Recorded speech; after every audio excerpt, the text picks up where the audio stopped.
एक क्षण की भी अगर भक्ति शंकर की मिलती है तो जीवन की सार्थकता अपने आप सिद्ध हो जाती है।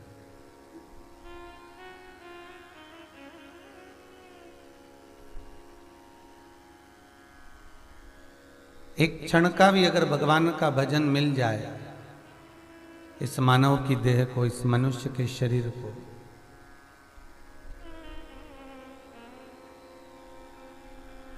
तो मानव का जो शरीर है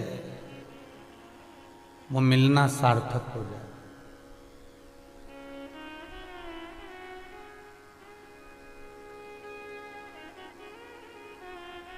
एक एक पल, एक एक घड़ी, एक एक क्षण हमारा जो निकल रहा है वो हमको काल की ओर लेकर जा रहा है।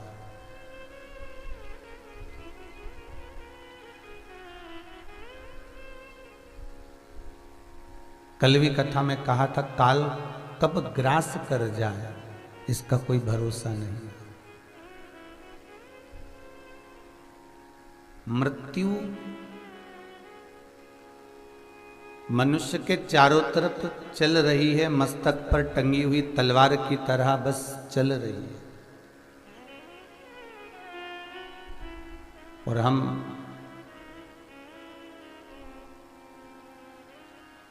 उस मृत्यु के इर्द गिर्द चारों तरफ चल रहे हैं।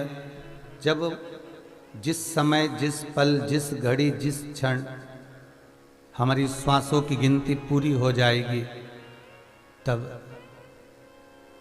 इस मानव देह को, मनुष्य को, इस शरीर को त्याग कर भगवत चरणारविंद की ओर जाना पड़ेगा।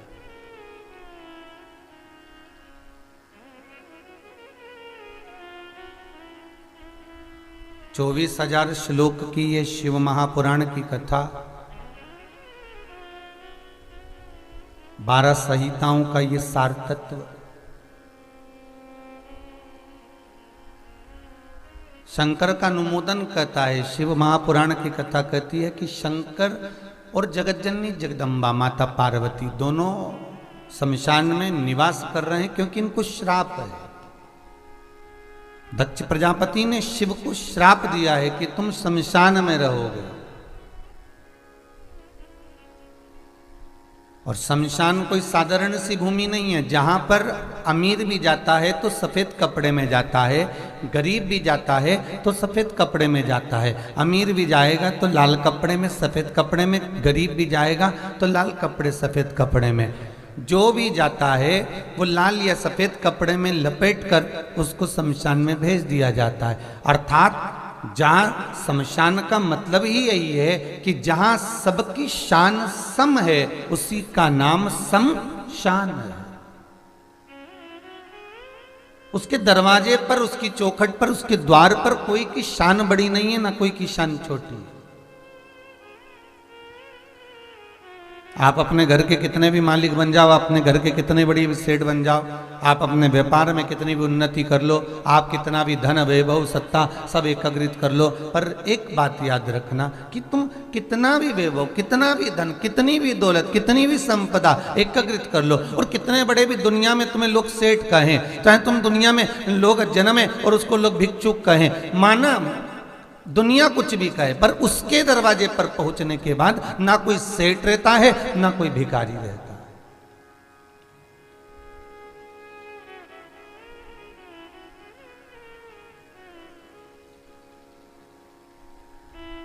तिरुमाला के दर्शन करने जाओगे, नाथद्वारा का दर्शन करने जाओगे, बद्री विशाल का दर्शन करने जाओगे, द्वारकाधीश का दर्शन करने जाओगे, जगन्नाथ का दर्शन करने जाओगे, तो हो सकता है कि आप 1,500 का नोट, 2,000 का नोट दो तो थोड़ा दर्शन अंदर से हो जाए, अच्छे से मिल जाए। पर शमशान में जहां शिव निवास कर रहा है, जहां भगवान शंकर रह रहा है, वहां धन और दौलत की कोई मायना ही नहीं होता।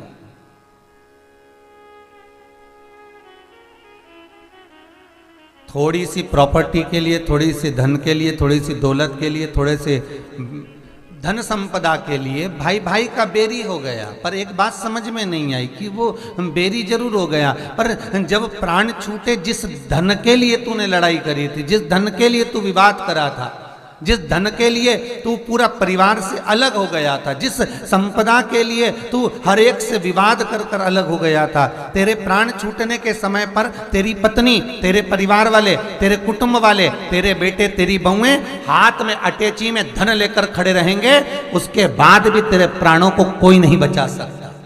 धन भले पास में पड़ा हो, संपदा भले पास में पड़ी हो,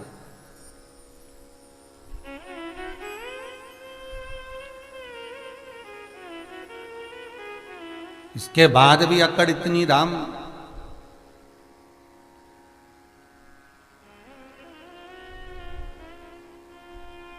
अगर भगवान कोई अच्छी कुर्सी देना, तुमको अच्छा पद दे, और भगवान अच्छी तुम्हें प्रतिष्ठा दे, खूब जोरदार तुमको अगर कहीं का सिंहासन मिल जाए, कुर्सी मिल जाए, पद मिल जाए, और बहुत अच्छे पद पर कोई कलेक्टर, कोई एसपी, कोई डीएसपी, कोई और अन्य अन्य बहुत पद हैं साहब, जिसके भी पद पर यदि भगवान आपको भोलेनाथ बिठा दे, तो मेरा निवेदन है उस पद की गरिमा को याद रखना और उस पद पर बैठकर कुछ गलत ना हो जाए इसका विचार करना। क्यों? जब तक कुर्सी तुम्हारी है तो दुनिया तुम्हें सलाम करेगी, पर जब तुम कुर्सी से नीचे उतर गए, पाला तुम्हें इसी संसारवासियों से पड़ेगा, जिनसे आपने बैर करा है, जिनसे आपने द्वेष करा है।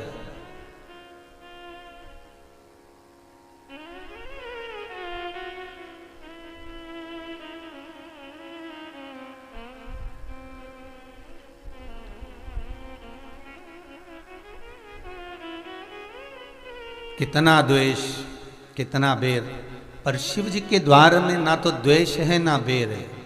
शंकर भगवान का संपूर्ण परिवार, पार्वती जी शेर पर बैठती है, कार्तिकेय मोर पर बैठते हैं, गणेश जी चूहे पर बैठते हैं, शंकर जी नंदी पर बैठते हैं, गले में सांप डला हुआ है, शेर नंदी को नहीं छोड़ता, मोर सर्प को नहीं छोड़ता, सर्प चूहे को नहीं छोड़ता, सब विपरीत है। उसके बाद द्वेष नहीं है वहां केवल एक स्नेह, वहां केवल एक प्रेम, वहां केवल एक वात्सल्यता, वहां केवल एक करुणा।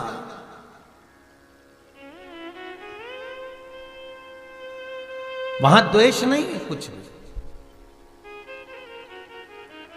थोड़ी धन संपदा की विवाद हो जाए, मेरा निवेदन है, अगर लड़ भी लिए ना थोड़ी जायदाद के लिए, प्रॉपर्टी के लिए, धन के लिए, संपदा के लिए, तो निवेदन है मीठी वाणी मत बंद करना, बोलचाल बंद मत करना, प्रेम बनाकर रखना। हो गया, धन गया, संपदा गई, सत्ता गई, वैभव गया, समय आएगा तो यही आपके काम आएगा, प्रेम बनाकर रखना। कल कथा में आपसे कहा था कि संत, साधु, सन्यासी, तपस्वी, साधक, उपासक, भगत, भक्त, ये जितने होते हैं, ये भगवान की भक्ति में, ये परिवार, नाते, रिश्ते, कुटुंब, कबीले को ना देखते हुए भगवान की अविरल भक्ति में नित्य डूबे, नित्य डूबे।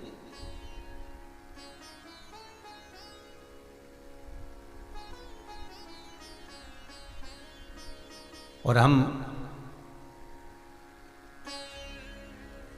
अभिमान को जोड़कर, अभिमान को लेकर इतना इतना चलते हैं। एक बार माता पार्वती जी ने शिव जी से पूछा, भोलेनाथ,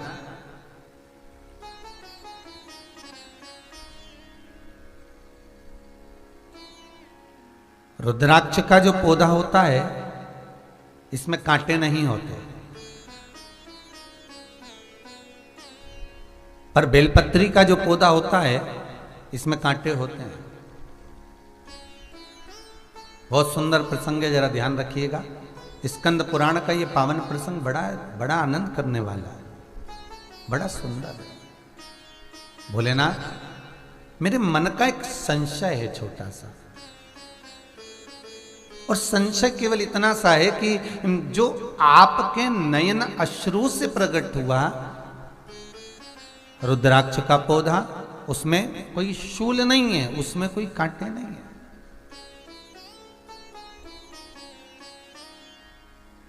पर जो मेरे नयन अश्रु से प्रकट हुआ ये बेलपत्री का पौधा, देखो 3 पौधों का बड़ा स्मरण है यहाँ पर, बेलपत्र का पौधा, शमी का पौधा और रुद्राक्ष का पौधा। आपको जब लॉकडाउन के चलते हुए जुलाई या अगस्त की ऑनलाइन कथा में आपने कथा सुनी होगी, शमी शिव महापुराण की कथा।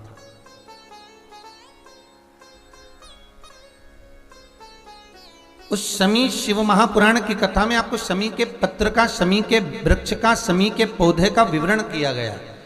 और जिन्होंने नहीं सुनी हो वो हमारे चैनल पर जाना और उसको श्रवण करना, निकाल कर एक बार उसको देखिएगा।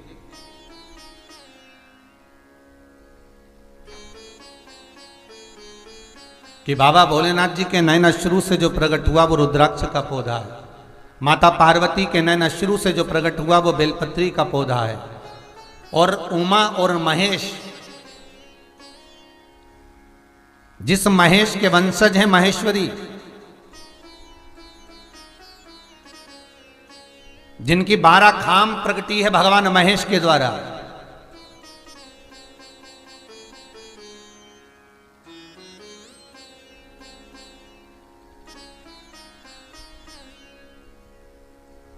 वो महेश और उमा और महेश का जो चरित्र है कि उमा और महेश का जब प्रागट्य हुआ, उमा और महेश जब दोनों आनंद में विभोर होकर जब चलते हैं और दोनों के बैठने से तप मुद्रा से जो पौधा उत्पन्न होता है वो शमी का पौधा है।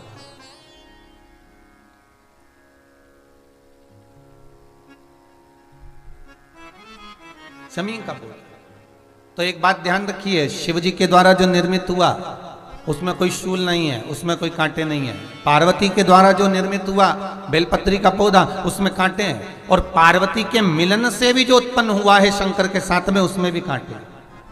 शमी के पौधे में भी कांटे, शमी के वृक्ष में भी कांटे।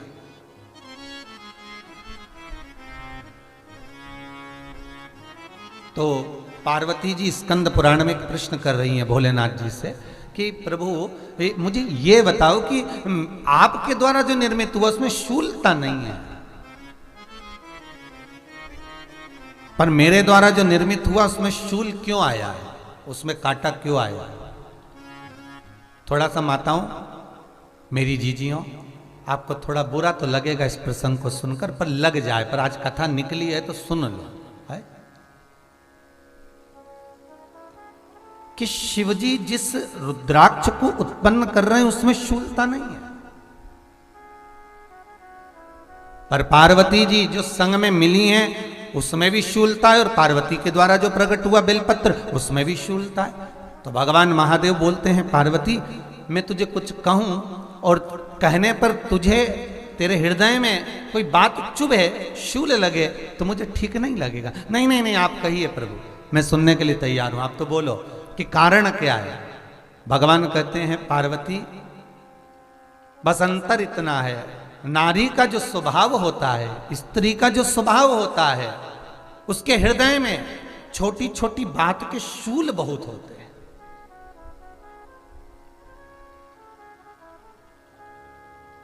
जेठानी ने ये कह दिया, देवरानी ने ये कह दिया, तुम्हारी मम्मी ये बोल दी, तुम्हारे पापा ने ये कह दिया, तुम्हारी बहनों ने ये कह दिया, तुम्हारे भाई ने ये कह दिया, तुम्हारे रिश्तेदार ने ये बोल दिया। ये नारी के भीतर ये शूलता रहती है। तो पार्वती जी बोली कि जितना तप आपने करा उतना तप मैंने करा, और जितनी साधना आपने करी उतनी साधना मैंने करी, और जितना आराधना दिल से आपने करी उतनी आराधना दिल से मैंने करी, फिर इसमें शूलता कहां से आ गई? भगवान शिव बोले, बस पार्वती बात इतनी सी है कि जब मैं आराधना करने बैठता हूं तो मेरी दृष्टि में सम्मुख में कुछ नहीं होता।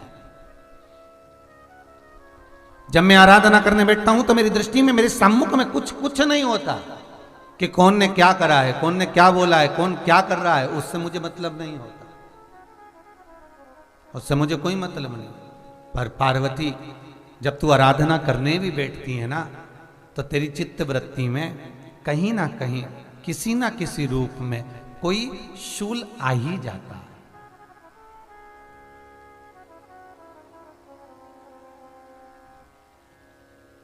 कई माताओं की आदत देखी साहब, भगवान की सेवा करने बैठी है तो भी भीतर थोड़ा सा शूलता भरी हुई है। महाराज बताओ, इतने सारे भगवान इकट्ठे कर लिए, मैंने बोला था बहू से कि वहाँ रख लेती है, बताओ इतने सारे यहाँ पर ला कर रख दिए हैं, अब इसकी सेवा करना पड़ रही है, अब ये करना पड़ रहा है। प्रसाद लेने के लिए रसोई घर में गई, भगवान का भोग लगाने के लिए, तो उसमें भी शूलता आ गई। इतने घंटों से मैं सामान ढूंढ रही, फ्रिज में मिल ही नहीं रहा, मैंने रख के गई थी, भगवान जाने कहाँ चले गए। भगवान को वस्त्र पहना रही है तो शूलता है। अलमारी का ड्रॉज खोला, इसमें मैंने सामान रखा था, ना जाने भगवान का श्रृंगार कहाँ चले गया, कौन ने हाथ लगाया, फिर शूलता आ गई। भोजन करने बैठे तो शूलता है, कोई कार्य के लिए जा रहे हो तो शूलता है। अर्थात कहीं ना कहीं नारी के जीवन में शूलता बनी हुई है। और पार्वती, जब तुम भजन करो, तप करो, साधना करो, भक्ति करो, उसमें शूलता नहीं होना चाहिए।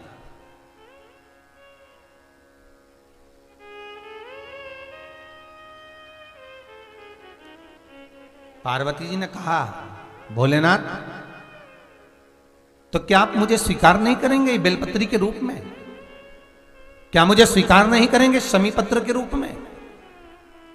पद्म पुराण, स्कंद पुराण, लिंग पुराण, नर्मदा पुराण और शिव महापुराण, ये सारी पुराणे वर्णन करती है। पार्वती जी का खंड आनंद वर्षित कर रहा है, वर्णन कर रहा है। पार्वती खंड वर्णन कर रहा है, सती खंड वर्णन कर रहा है, उमा सहिता वर्णन कर रही है। क्या आप मेरा ये बेलपत्र का स्वरूप आप धारण नहीं करेंगे? इसमें शूलता है, इसलिए भगवान कहते हैं नहीं नहीं, धारण तो करूंगा पर शूल धारण नहीं करूंगा। मैं शूल धारण नहीं करूंगा, मतलब बेलपत्री में जो कांटे लगे रहते हैं बेलपत्री की, उस डाली के अंदर जो कांटे शूल रहते हैं, भगवान शिव वो धारण नहीं करते। आप उस बेलपत्री को आप बड़े प्रेम से, आनंद से पत्ते को निकाल लीजिए, तोड़ लीजिए, उतार लीजिए और फिर भगवान को वो प्रेम से समर्पित करो तो भगवान स्वीकार करना। पर भोलेनाथ, ये बेलपत्री का जो वृक्ष है मेरे नयन अश्रु से उत्पन्न हुआ है, मेरे द्वारा उत्पन्न हुआ है, फिर तो इन कांटों की कोई महत्वता ही नहीं है, इन शूल की कोई महत्वता नहीं है। पार्वती केवल 3 दिन ऐसे रहेंगे, 3 बार ऐसे रहेंगे, 3 तिथियां ऐसी रहेंगी, 3 समय ऐसा रहेगा जिस समय पर तेरे द्वारा निर्मित शूल को भी शिव धारण करेगा और जगत का कल्याण करेगा। 3 दिन, 3 तिथियां, 3 बार, 3 नक्षत्र, 3 घड़ी, 3 पल।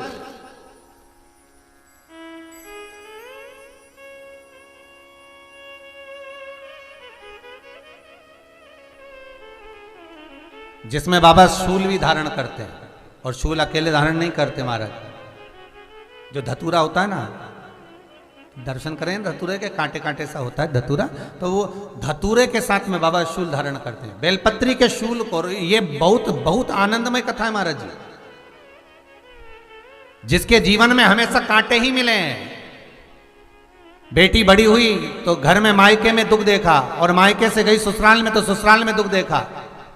ससुराल में भी दुख देखने के बाद में भी पति को बहुत कुछ काम खुलवाया, बहुत धंधे खुलवाए, नौकरी लगवाई, पर वो पति बार बार छोड़ कर आ गया, बार बार तकलीफ भोग रहा है, बार बार कष्ट भोग रहा है। फिर थोड़े दिन काम करता है, थोड़े दिन छूट जाता है, फिर व्यापार में बढ़ता है, फिर छूट जाता है, फिर कोई दुकान खुलवाई, थोड़े दिन अच्छी चली, फिर वापस वहीं घर पर आकर बैठ गया। अर्थात उसके जीवन में वो शूलता चल रही है। तो बाबा देवाधिदेव महादेव कहते हैं, ये 3 घड़ी, 3 पल, 3 नक्षत्र, 3 समय, 3 दिन में जो शूल मुझे समर्पित करता है, उसके जीवन से मैं शूल हटा देता हूं। वो 3 दिन लिखे स्कंद पुराण।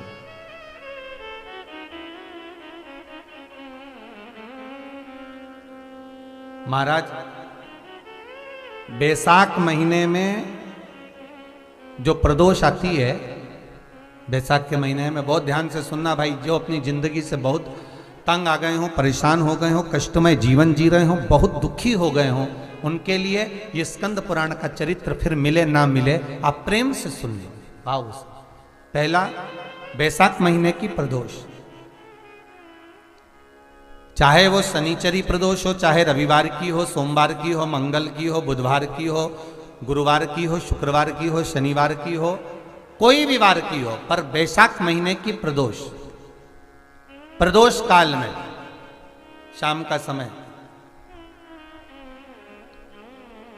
सूर्य डूब रहा हो, बस डूबा ही हो, और उस समय पर सूर्य के डूबन के तुरंत बाद बाबा को धतूरे के साथ में बेलपत्री ना चढ़ाते हुए बेलपत्री के वृक्ष के 7 कांटे बाबा के शिवलिंग पर समर्पित करे जाते हैं महाराज, अपनी जिंदगी में अड़चनों को हटाने के लिए।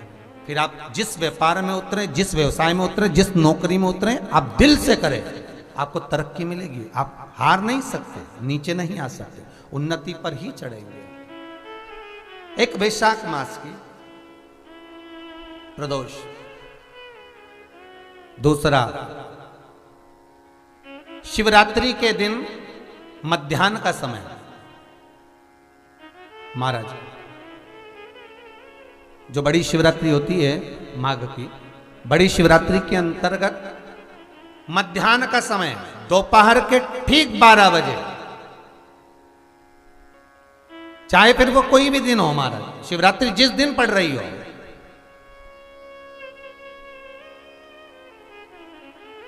उस दिन भी धतूरे के साथ बाबा को 7 कांटे बेलपत्री के वृक्ष के समर्पित होते हैं महाराज। इसमें आप ये वाले जो कांटे हैं, जो शिवरात्रि के दोपहर 12 बजे वाले हैं, अगर कोई मदिरा पीने वाला हो, व्यसन में डूबने वाला हो, कोई जुआ खेलने वाला हो, कोई गलत वैश्यावृत्ति करने वाला, या अपने मार्ग से विचलित कोई व्यक्ति है, उसके लिए भी ये कांटे बहुत काम आते हैं महाराज। दूसरा, पार्वती तेरे द्वारा तेरे नयन अश्रु से जो प्रगटा हुआ बेल का वृक्ष है, द्वितीय शूल मैं वहां धारण करता हूं, तृतीय शूल, तीसरा शूल जो वर्णन करा गया महाराज, भगवान श्रावण के महीने में जो भी दूसरा सोमवार पड़े, जो भी पड़े, श्रावण के महीने का दूसरा सोमवार, आप सबको पहले भी श्रावण के महीने में जो कथा कही उसका व्याख्यान वर्णन करा कि श्रावण का महीने का महत्व क्या है। श्रावण का पूरा महत्व बताया था कि श्रावण के महीने में शंकर भगवान को पूरा लेखा जोखा का भार प्रदान किया गया था। दूसरा सोमवार, श्रावण के महीने का जो दूसरा सोमवार होता है, उस दूसरे सोमवार में रात्रि के समय पर, अर्थात शास्त्र अब घड़ी और पल का स्मरण करेंगे तो रात्रि के बजेंगे 10 से 12 बजे मारे, 10 से 12 के बीच में धतूरे के साथ बाबा को शूल समर्पित होता है महाराज।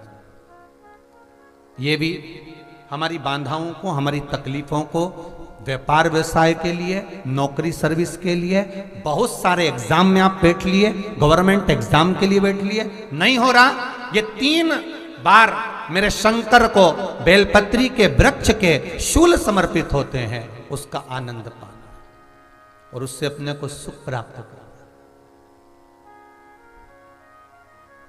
पार्वती प्रसन्न हो जाती है, बाबा भोलेनाथ के चरणों में कहती है, बाबा आपने कहा कि मेरे भीतर जिस समय आपने तप करा तो आपसे रुद्राक्ष का पौधा उत्पन्न हुआ, और मेरे तप करने से ये बेलपत्री का जो पौधा उत्पन्न हुआ, इसके शूल का सुख पाया है।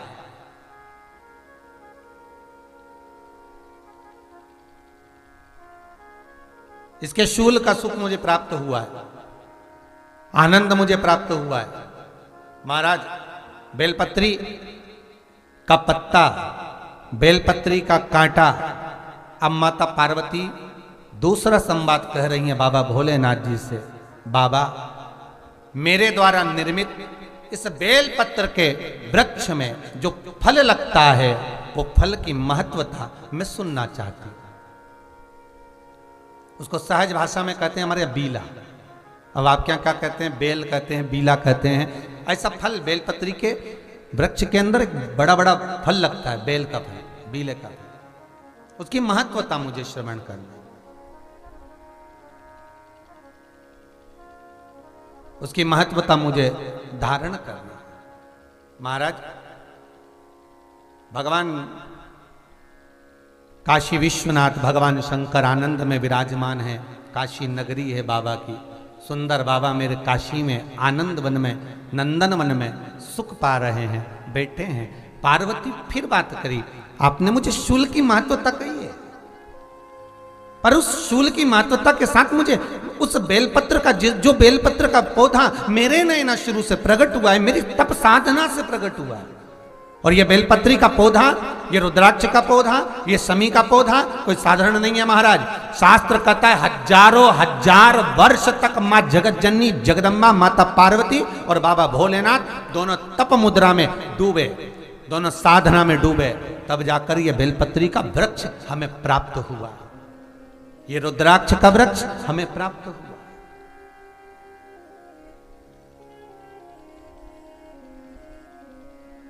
तब हमें मिला है। इस बेलपत्री में क्या क्या गुण है महाराज।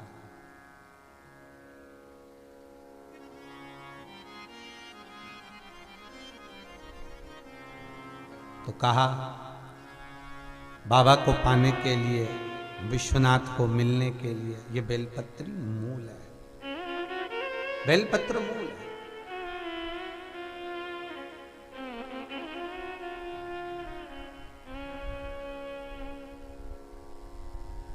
और कहे जैसे वो कहते हैं ना कि एक तुलसी का दल हम ठाकुर को समर्पित करते हैं, एक तुलसी का दल हम भगवान को देते हैं तो भगवान हमको स्वीकार कर लेते हैं। उसी तरह बेलपत्र का पत्ता, बेलपत्र का पौधा, बेलपत्र का वृक्ष जहां पर होता है वहां पर 33 कोटि देवता नित्य निवास करते हैं महाराज, नित्य निवास। बाबा मैंने बहुत समय तक तप करा, साधना करी, आपकी भक्ति धारण करी, बस मेरा एक निवेदन स्वीकार करिए। अब आपने जो शूल की महत्वता कही और आप 3 दिन इस शूल को स्वीकार कर लिए महाराज, श्रावण का महीना, बैसाख का महीना और शिवरात्रि का दिन जो मिल गया वो आनंद तो मुझे पाया। पर बाबा अब मेरी अभिलाषा ये है कि उस बेलपत्री के पौधे में, उस बेलपत्री के वृक्ष में जो बेल लगा हुआ है, जो फल लगा हुआ है, उस फल की मुझे महत्वता श्रवण कर। लिंग पुराण कहती है महाराज जो बच्चा हकलाता हो, अर्थात बोलते बोलते अटक जाता हो या वाणी हकला रही हो, तो शास्त्र कहता है कि बेल का जो फल होता है उस बेल के फल को धीरे से फोड़कर ऊपर से चक्कू से उसको साफ कर कर अंदर से पूरे उसका जो गुर्दा है बेल के फल का उसको निकाल लीजिए। और उस बेल के फल का जो गुर्दा है उसको निकाल कर वो खाली कर लीजिए बेल का। महाराज सोमवार की सोमवार 5 सोमवार उसमें पानी भरकर भगवान शंकर को समर्पित करिए। एक पात्र शिवलिंग में से जो जल नीचे गिरे उसके उधर पात्र को लगा लीजिए। महाराज समर्पित कर कर जल को झेल कर ले आइए। जो व्यक्ति वाणी से हकला रहा हो उस व्यक्ति को वो जल भगवान शंकर का जो शिव महापुराण का मूल मंत्र है श्री शिवाय नमस्तुभ्यम, उस मंत्र का जाप कराकर धीरे धीरे बुलवाते हुए उस पानी को पिलाना प्रारंभ कर दीजिए। केवल सोमवार को ही करना है और सोमवार को ही पिलाना, इसके सिवाय नहीं करना। महाराज जैसे मंत्र बोलते जाए, श्री शिवाय नमस्तुभ्यम बोलते जाए और धीरे धीरे उसको पानी पिलाते जाए, श्री शिवाय नमस्तुभ्यम बोलते जाए और पानी पिलाते जाए। महाराज धीरे धीरे आप 5 सोमवार करोगे उसकी वाणी में अटकना बंद हो जाएगा, धीरे धीरे उसकी वाणी श्रेष्ठता की ओर अग्रण्य होगी। तो बीले की महत्वता भगवान लिंग पुराण के अंतर्गत वर्णन कर रहे हैं, भगवान शिव कह रहे हैं। स्कंद पुराण के अंतर्गत, लिंग पुराण के अंतर्गत, नर्मदा पुराण के अंतर्गत, शिव महापुराण के अंतर्गत कि जो बीला है, इस बीले की महत्वता, इस बीले का सुख क्या है। तो क्या कहा महाराज जी, भगवान शिव कहते हैं अरे पार्वती 1000 अश्वमेध यज्ञ में अग्नि कुंड के अंदर पूर्ण आहुति पर जो गोला समर्पित किया जाता है और एक बेल, एक बीला बैसाख महीने में जो मुझे समर्पित कर देता है उसको 1000 अश्वमेध यज्ञ का पुण्य फल प्राप्त हो जाता है। मात्र एक बेल।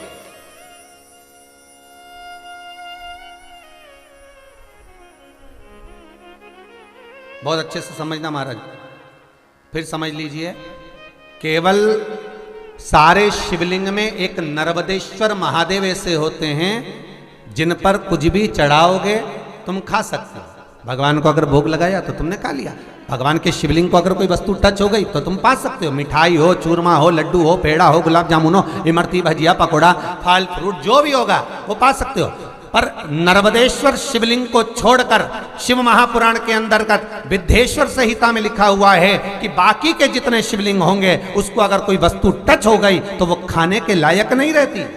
वो सांसारिक मनुष्य नहीं खा सकता। शंकर के मंदिर का प्रसाद संसार का मनुष्य उसको ग्रहण नहीं कर सकता। उसको केवल बैरागी, त्यागी, जिसने घर छोड़ दिया, परिवार छोड़ दिया, अपने कुटुंब कबीले को छोड़ दिया, केवल वही पा सकता है। ये शिव महापुराण की विद्धेश्वर संहिता कर रही है।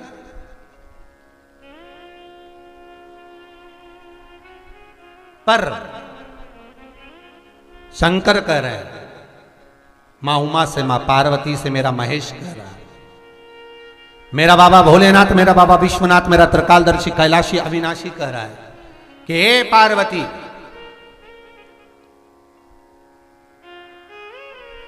एक बीला, एक बेल जो मुझे समर्पित करता है और समर्पित करने के बाद उस बेल की महत्वता देखिए, जो बैसाख महीने में बाबा शंकर को जो चढ़ाया जाता है और 1000 अश्वमेध यज्ञ का पुण्य फल हम प्राप्त कर लेते हैं मात्र एक फल चढ़ाकर, मात्र एक फल चढ़ाकर।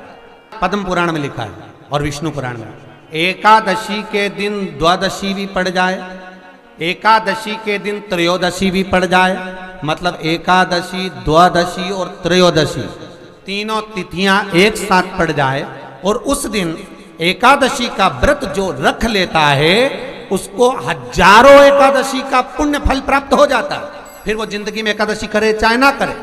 और फिर ध्यान देना, कोई मर रहा है, कोई तड़प रहा है और आपने तो अपने जीवन में एक ही एकादशी करी और वो कौन सी त्रिविधि, और मान लो कोई मर रहा है तो आप उसमें से अपनी एकादशी में से आप 5 एकादशी दे सकते, भले आपने एक करी हो, क्योंकि आपने 1000 कर ली एक साथ, उसका पुण्य आप किसी को प्रदान कर सकते,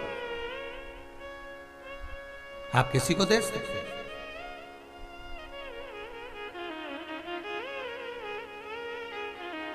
उसी तरह हे पार्वती, संसार का मनुष्य जब मुझे वो बेलपत्र समर्पित कर, वो बेल का फल समर्पित करता है, पार्वती वो फल जो मुझे चढ़ता है, फिर मैं भले नर्मदा के जल से निकला हुआ कंकर शंकर क्यों ना हूं, फिर चाहे मैं गंगा के जल से निकला हुआ कंकर शंकर क्यों ना हूं, चाहे फिर मैं यमुना के जल से निकला हुआ कंकर शंकर क्यों ना हूं, चाहे मैं सरयू के जल से निकला हुआ कंकर शंकर क्यों ना हूं, चाहे मंदाकिनी के जल से निकला हुआ कंकर शंकर क्यों ना हूं, ए पार्वती फिर जो भी शिवलिंग पर वो बेल समर्पित होता है वो बेल उठाकर जीव अपने कार्य में ले सकता है। ये मां उमा से कह रहे हैं। तो उस बेल की महत्वता जानेंगे। अब अपन उस बेल को जानने के लिए वापिस स्कंद पुराण में चले तो स्कंद पुराण में लिखा हुआ है कि जो बेल बैसाख के महीने में शंकर को चढ़ाया जाता है वो बेल का फल उठाकर रख लिया जाता है। बैसाख के महीने में उस चढ़े हुए, बाकी के आपको बेल का फल खाना हो तो बात दूसरी, पर चढ़ा हुआ जो बेल का फल है वो पूरा बैसाख नहीं खाना। बैसाख के बाद में अगला जो महीना आए उस महीने के अंदर उस फल के अंदर का गुर्दा निकालकर उसको सुखा लीजिए और सुखाकर जिस व्यक्ति को पत्थरी की बीमारी हो और जिस व्यक्ति को पेट में बहुत भोजन पचता ही नहीं है, पूरा शरीर पाचन क्रिया बेकार हो गई, उस व्यक्ति को केवल 7 दिन तक शंकर पर चढ़ा हुआ वो बेलपत्र प्रदान कर दीजिए। पत्थरी भी बाहर और पाचन क्रिया भी ठीक, जिंदगी भर तकलीफ नहीं। उस बैसाख में उस फल की इतनी महत्वता बाबा भोलेनाथ स्कंद पुराण, लिंग पुराण, नर्मदा पुराण, पद्म पुराण के अंतर्गत, शिव महापुराण के अंतर्गत वर्णन कर, उसकी महत्वता है। वो बेल का फल साधारण नहीं हो सकता। मेरे शंकर को जो जो चढ़ता है ना वो कुछ भी चीज साधारण नहीं है भाई। हो मेरे शिव को जो जो चढ़ता है, जल हो, पंचामृत हो, घी हो, शहद हो, महाराज चाहे बेलपत्री हो, चाहे धतूरा हो, बाबा को जो चीज, चाहे भस्म हो, बाबा को जो चढ़ रहा है वो कहे चपटी भभूत में है खजाना कुबेर का, उसके ऊपर जो चढ़ा वो करोड़ों का हो गया, भले वो भस्म शमशान की, वो भी करोड़ों की। काशी में, उज्जैन में, महाकाल की नगरी में शमशान की भस्म बाबा पे चढ़ती और वही थैली में पैक होकर लाखों की बिकती है और लोग उसको अपनी तिजोरी में रखते हैं। और तुम कहीं मुर्दे को जलाने जाओ और वहां से आकर पत्नी पहले से गर्म पानी रख देती, बाहर नहाओ। पत्नी पहले ही कह देती चलो बाहर स्नान करो, तो क्या क्यों? अरे तुम मुर्दा जला कर आ रहे हो, शमशान से आ रहे हो, जाओ जरा स्नान करिए।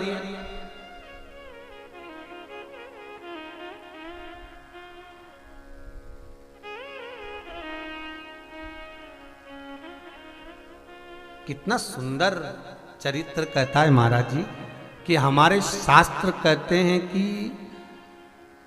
मुर्दा जो जलता है उसके जलन का जो धुआं है वो व्यक्ति के पुण्य को नष्ट कर देता है।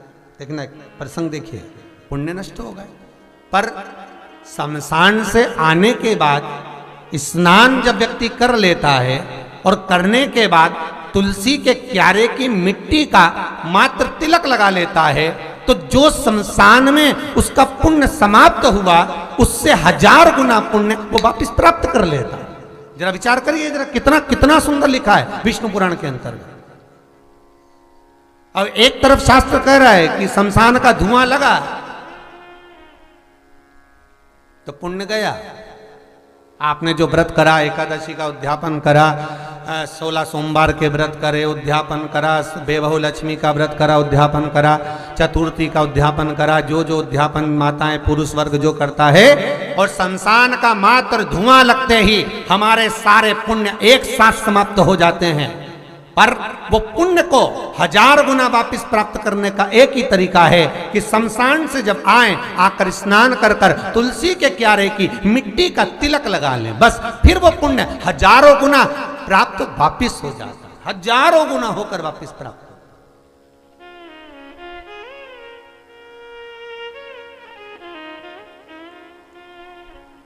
वो वापिस समय मिल गया। तो मेरे बाबा पर जो चढ़ रहा है, मेरे भोलेनाथ जी को जो समर्पित हो रहा है, वो कोई साधारण नहीं मारा।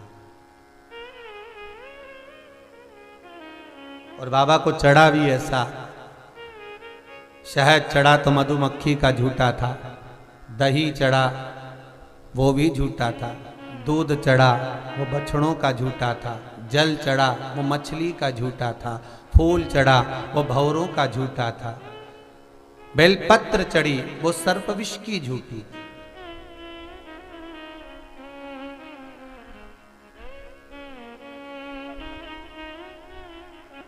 शिव ओघड़दानी कृपालु त्रिकालदर्शी कैलाशी अविनाशी का शिव महापुराण कह रहा है कि बेल का जो फल बैसाख महीने में हम शिव को चढ़ाते हैं वो किसी भी शिवलिंग पर चढ़ा सकते हो और उसका पान भी आप कर सकते हो, उसको खा भी आप सकते हो।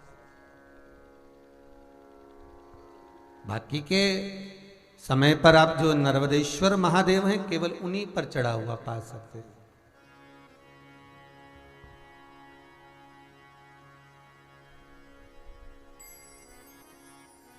अन्य जगह पर, अन्य शिवलिंग पर अगर कुछ चढ़ा है, शिवलिंग को यदि वो टच कर गया तो फिर आपको नहीं पाना। अच्छा, कई लोगों के मन में एक प्रश्न आता है महाराज, प्रश्न तो बहुत सारे हैं, यहाँ पर भी बहुत हैं और ऑफिस में भी लिख लिख के लोग बहुत सारे दे जाते हैं, तो जितने पढ़ सकते हैं उतने पढ़ कर बता दें। एक प्रश्न लोगों का बहुत अच्छा है कि हमारे जो पूजन बाड़ी होती है, हमारे पूजन का घर होता है, पूजन बाड़ी होती है, पूजन का मंदिर होता है हमारे घर के अंदर, उसमें ठाकुर जी भी हैं, शंकर जी भी हैं, गणेश जी भी हैं, देवी जी भी है, सारे देवता जी भी हैं। तो वहां पर हम जो भोग लगाएं तो वो हम लोग खाएं कि ना खाएं? आप ध्यान देना महाराज, जिस पूजन वाणी में, जिस मंदिर में, आपके घर के मंदिर के अंदर आप पूजन करते हैं, भोग लगाते हैं, अर्चना करते हैं, उसमें सभी देवता विराजमान हैं। और सारे देवता को आप जो भोग लगा रही हो वो थोड़ा दूर से लगा रही हो। कोई भगवान को एक एक कोरा तोड़ के लड्डू गोपाल को फिर छुआया, फिर रखा, फिर शंकर जी को छुआया, फिर रखा, फिर जगदम्बा को छुआया, फिर रखा, ऐसा करती हो क्या? नहीं, आपने थाली लाई भोजन की और आपने रख दी।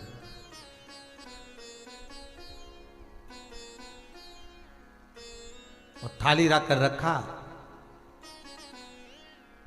सामने थाली है और बिल्कुल सम्मुख में भगवान, बिल्कुल सम्मुख में भगवान। अब उनको स्पर्श हुई क्या थाली? नहीं, उन्होंने भाव से स्वीकार करा। शिव महापुराण की कथा कहती है बाकी के जितने भी शिवलिंग हैं, नर्मदेश्वर से हटकर भी जो शिवलिंग है, उनके सामने अगर आपने कुछ चढ़ाया है शिवलिंग को बिना टच करे हुए, तो आप खा सकते हो, तो आप पा सकते हो।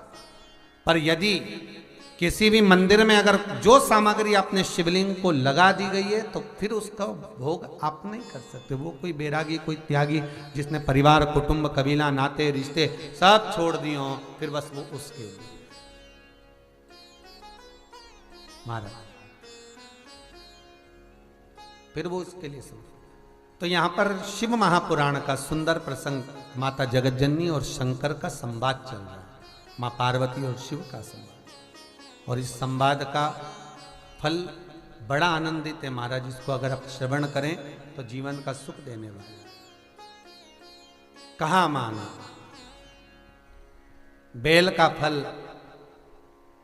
की महत्वता मुझे श्रवण करना है, तो कहा यह फल कोई साधारण नहीं होगा जगतजननी। बैसाख महीने में जो एक फल भी समर्पित कर रहा है, हजारों अश्वमेध यज्ञ के पुण्य फल से हजारों गुना उसको फल प्राप्त हो रहा है, पुण्य प्राप्त। और सुनो, हे जगतजननी जगदम्बा, हे पार्वती, जब शिव और शक्ति, देवी और शंकर, भगवान शिव और जगदम्बा का या आदिक 33 कोटि देवताओं का जहां पर विशाल यज्ञ का आयोजन होगा, बड़े बड़े अनुष्ठान, बड़े बड़े यज्ञ जहां होंगे, उस यज्ञ में तुम्हारे और मेरे स्मरण से ये बीला जो फल है, इसकी आहुतियां प्रदान करी जाए। और उस आहुति को भी आप समझ लीजिएगा महाराज,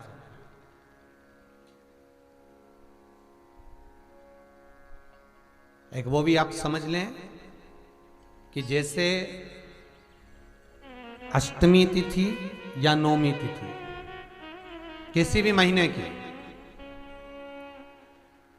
चाहे शुक्ल पक्ष की हो चाहे कृष्ण पक्ष की हो, अष्टमी और नौमी तिथि, ये दो तिथियां ऐसी हैं, मान लो तुम्हारा पैसा तुमने किसी को दिया, 5 लाख, 4 लाख, 3 लाख, 10 लाख, 8 लाख, 2 लाख, 50,000, 25,000, 20,000, 40,000, और वो पैसा नहीं दे रहा आपको, आप हार गए कह के कर, फोन लगा कर, भैया दे दे रहे, परेशानी है, दे दे रहे भैया, हम तो परेशान हो गए, और हार गए, नहीं मिल रहा, बहुत परेशान। तो महाराज किसी भी अष्टमी या नौमी तिथि के दिन आप मां जगतजननी जगदम्बा का शिव के साथ में, शिव शक्ति का स्मरण कर कर देवी के नाम की 9 आहुतियां, सूखे बीले की, मतलब बीला जो सूख चुका है, फल जो सूख चुका है, उसकी 9 आहुतियां अग्नि में शंकर और सती के नाम से, शंकर और शिव के नाम से समर्पित करें। और आखिरी आहुति जो समर्पित करें उसमें थोड़ा सा भाग तिल का, और तिल भी काली नहीं चढ़ती उसमें, श्वेत तिल का भाग उसके साथ लगाकर समर्पित करें, और जिससे धन लेना है उसका नाम लेकर वो समर्पित करें महाराज, उसको सुध आएगी और वो पैसा किसी भी हाल में आपके हाथ में थमाकर जाएगा ही, ये पक्का है। उसकी आहुतियां, हे जगतजननी, हे जगदम्बा, तेरा नेत्र बिंदु से जो प्रकट हुआ वृक्ष है बेलपत्र का, उस वृक्ष की एक एक जड़ हो, टहनी हो, डाली हो, फल हो, शूल हो, वो सब मुझे अंगीकार है, मुझे स्वीकार। मुझे स्वीकार है। उसका आनंद सुख देने वाला है जगदम्बा। मां पार्वती शिव जी के साथ में आनंद में विराजमान। और एक निवेदन आप सबसे कहूंगा, प्रयास करिएगा जीवन में 2 रोटी कम खा लो पर किसी से कर्जा मत लो, मत लो।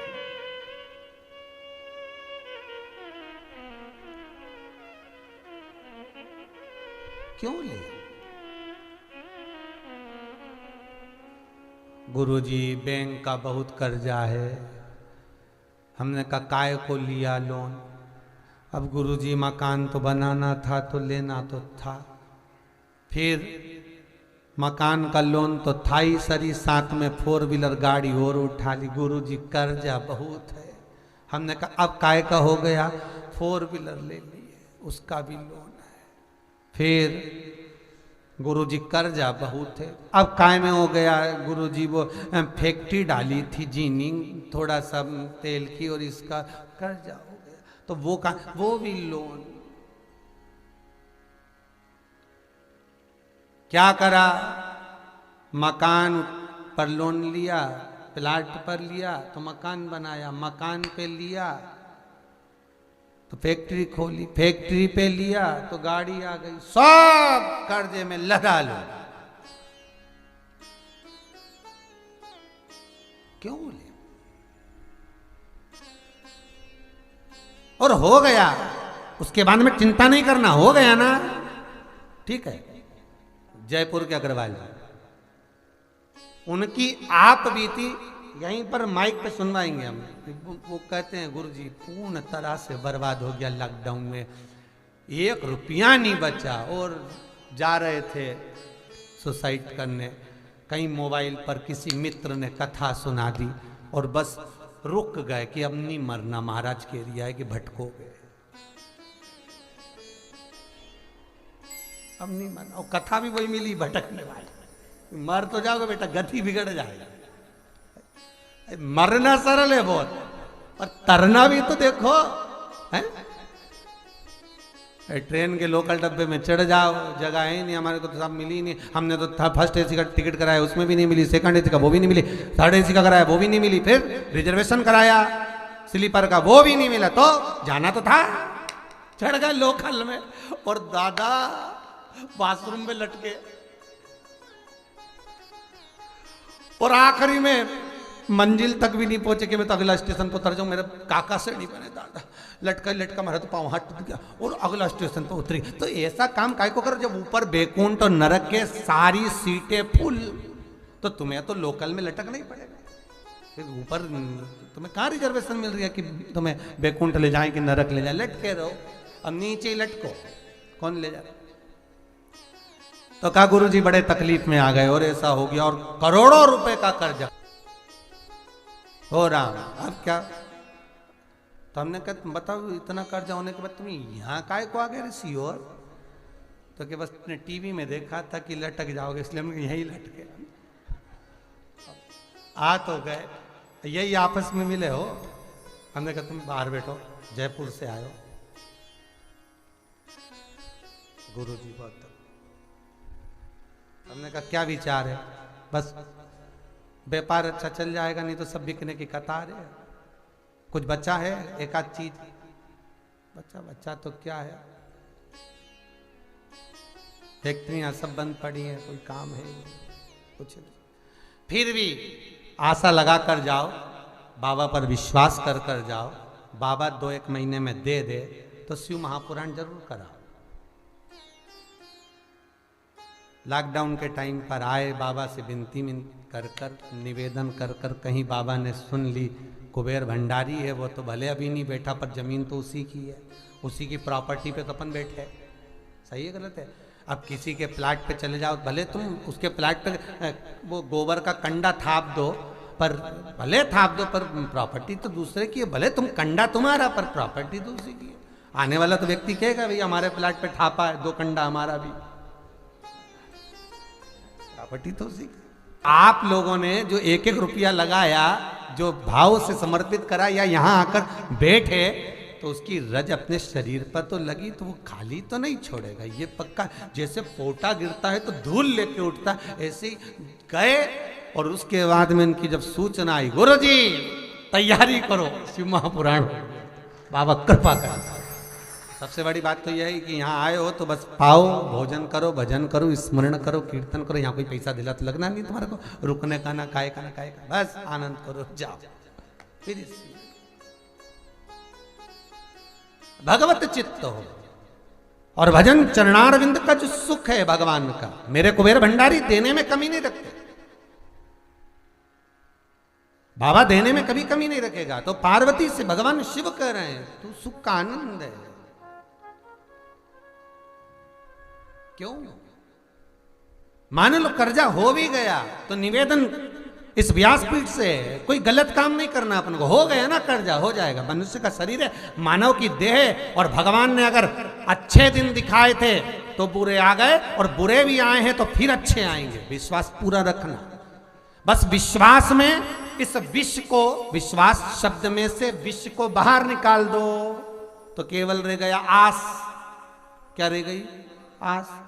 विष को हटाओ, आस पकड़ के रखे रहो। तो विश्वास अगर प्रबल है तो मेरा शिव देगा जरूर, ये पक्का है। और इतना देगा, इतना देगा, जैसे ये कौशल परिवार कथा करा रहा है, जिंदल परिवार ने कथा कराई। लॉकडाउन से लगातार ऑनलाइन कथा निरंतर चल रही है, और बाबा इनको जैसा दिया, मेरा विश्वनाथ आपको भी देगा, और आप भी कहेंगे कि ये कथा हम भी करा। ये बाबा देने वाला, कोई दूसरा नहीं, कोई दूसरा नहीं देगा। और आपसे निवेदन है, हम नीचे उतरे उसके बाद हमसे पूछो भी मत कि महाराज हम कोई तकलीफ, काय को पूछते हो? हमारे भाई कोई आता है क्या? क्या हम कोई बाबा जोगी जाने कुछ?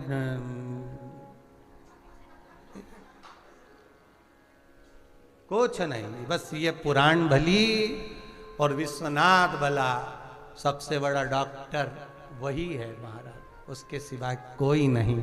दुनिया में जो कोई नहीं कर सकता बस वही कर सकता है। कब एक घोड़े के दिन पलट दे, कब रंक को राजा कर दे, वो वही जानता है। मेरे भोले तेरा सहारा है,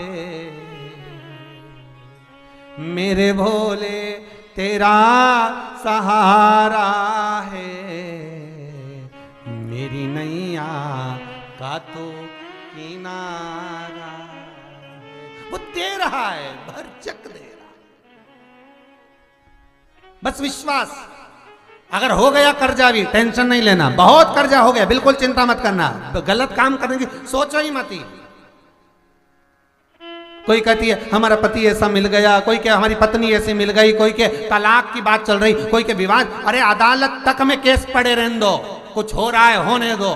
तुम शंकर पर विश्वास करना दिल से। एक बार शिव के सामने जाकर भले दिया मत लगाना, अगरबत्ती मत लगाना, चूरमे का भोग मत लगाना, बेलपत्र भी मत चढ़ाना, पर एक बार उसके पास बैठकर दिल से एक बार बात तो कर लेना और अपने दिल की उसको सुना देना, फिर उसकी मर्जी वो क्या करे, बस एक बार कह दो।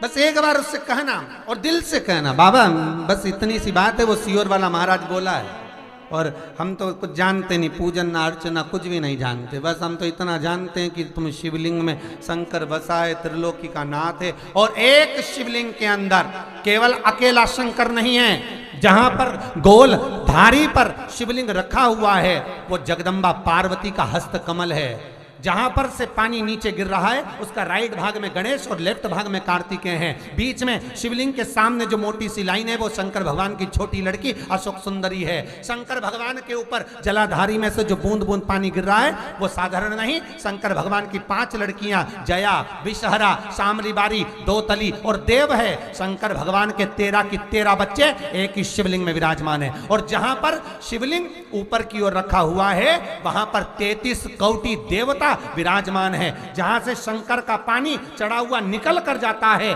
वहां पर 64 योगनियां और 33 कोटि देवता हाथ की अंजलि लेकर जल का आचमन करते हैं। जब सारे देवता वहां पर हैं तो हम भटके क्यों?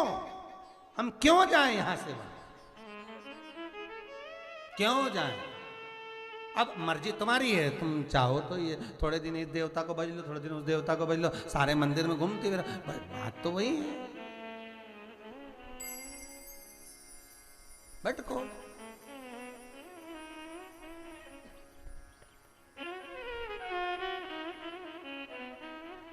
जो भीतर की बात को जान गया उसका जीवन आनंदित हो गया। पर जब व्यक्ति, आज के एक पति पत्नी गार्डन में घूमने गए है, और गार्डन में घूमने गए तो एक बड़ा सा कुत्ता आ गया। अब पति को लगा ये कुत्ता आ गया और पत्नी के साइड आ रहा, पति दोनों हाथ ऐसे पकड़ के घूम रहे थे, अच्छे बढ़िया जोरदार है। अब अच्छे से घूम रहे थे तो सामने से कुत्ता आ गया। बताओ, कुत्ते को भी वहीं जाना था। अब सामने कुत्ता, अब इसको तो घबराहट हुई, कहीं कुत्ता काट गया तो। पत्नी ने पति से कहा कुत्ता पास में आ रहा है। पति बोले घबरा मत, थोड़ा पीछे हट जा। ये पीछे हटे, कुत्ता और आगे आ गया, ये और पीछे, कुत्ता और आगे आ गया। पति ने मन में सोचा भगवान ये कुत्ता मुझे काट ले पर पत्नी को नहीं काटे, क्योंकि पत्नी को काट लेगा तो सुबह से टिफिन कौन बनाएगा, और पत्नी को काट गया तो टिफिन कौन बनाए, घर का काम कौन करे, भोजन कौन बनाए। भगवान कुत्ता मुझे काट ले पर पत्नी को ना काटे। वो कुत्ता एकदम जम के दौड़ कर आया। इसने सोचा मेरे को काट लेता, तो इसने क्या करा कि पत्नी को गोदी में उठा लिया, क्योंकि कुत्ता खाएगा तो पाँव खाएगा, पाँव काटेगा। इसने पत्नी को गोदी में उठाया, जैसे ही उठाया ना कुत्ता भाग गया। कुत्ता भागा, वो कुत्ता भागा, इसने पत्नी को नीचे उतारा। जैसे ही पत्नी को नीचे उतारा तो पत्नी तो गुस्से में लाल, और लाल होकर बोली तुम्हें शर्म मरम आती कि नहीं आती, जरा सी भी थोड़ी अकल है कि नहीं तुम में? दुनिया के लोग कुत्ते को भगाने के लिए पत्थर उठाए, तुमने मुझे उठा लिया। अब बताओ, बेचारे ने तो अच्छा ही सोचा था। उसने कौन सा बुरा सोचा था? उसने तो ये सोचा कि इसको नहीं काटे तो मेरे पाँव को काट ले, इसलिए उसने गोदी में ले लिया। इसको समझा पत्थर के रूप में उठाकर मार रहा है।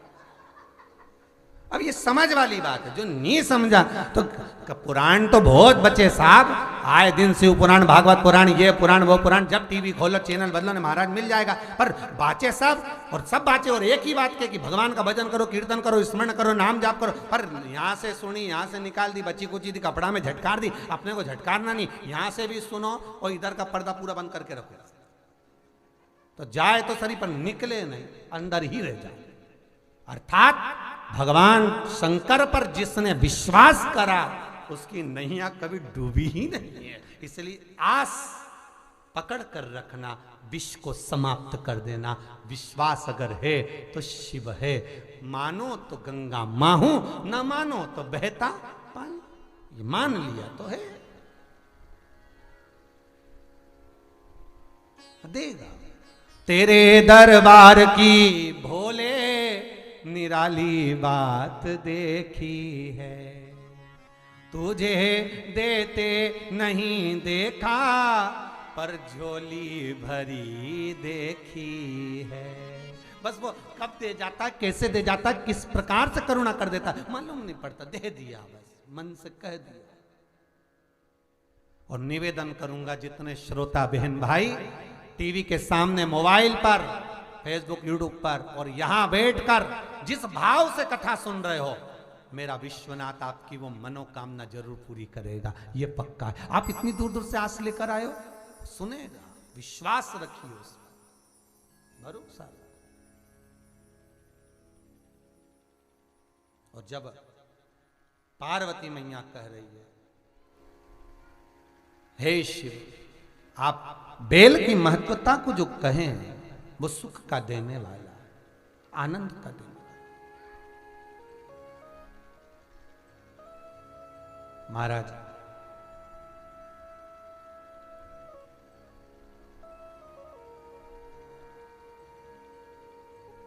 कई लोगों को आपने देखा होगा शिवरात्रि के दिन भी बेल का फल शंकर जी को समर्पित करते हैं। महाराज कई लोगों को देखा होगा आपने, शिव मंदिर में जब आप पूजन करने गए होंगे तो बेल का फल लोग शिव जी को भी समर्पित करते हैं। वो किस लिए है? तो शिव महापुराण की कथा कहती है शिवरात्रि के दिन जो बेल का फल समर्पित करा जाता है वो रोग मुक्ति के लिए किया जाता है, आरोग्यता के। मेरा निवेदन है कि प्रश्न था,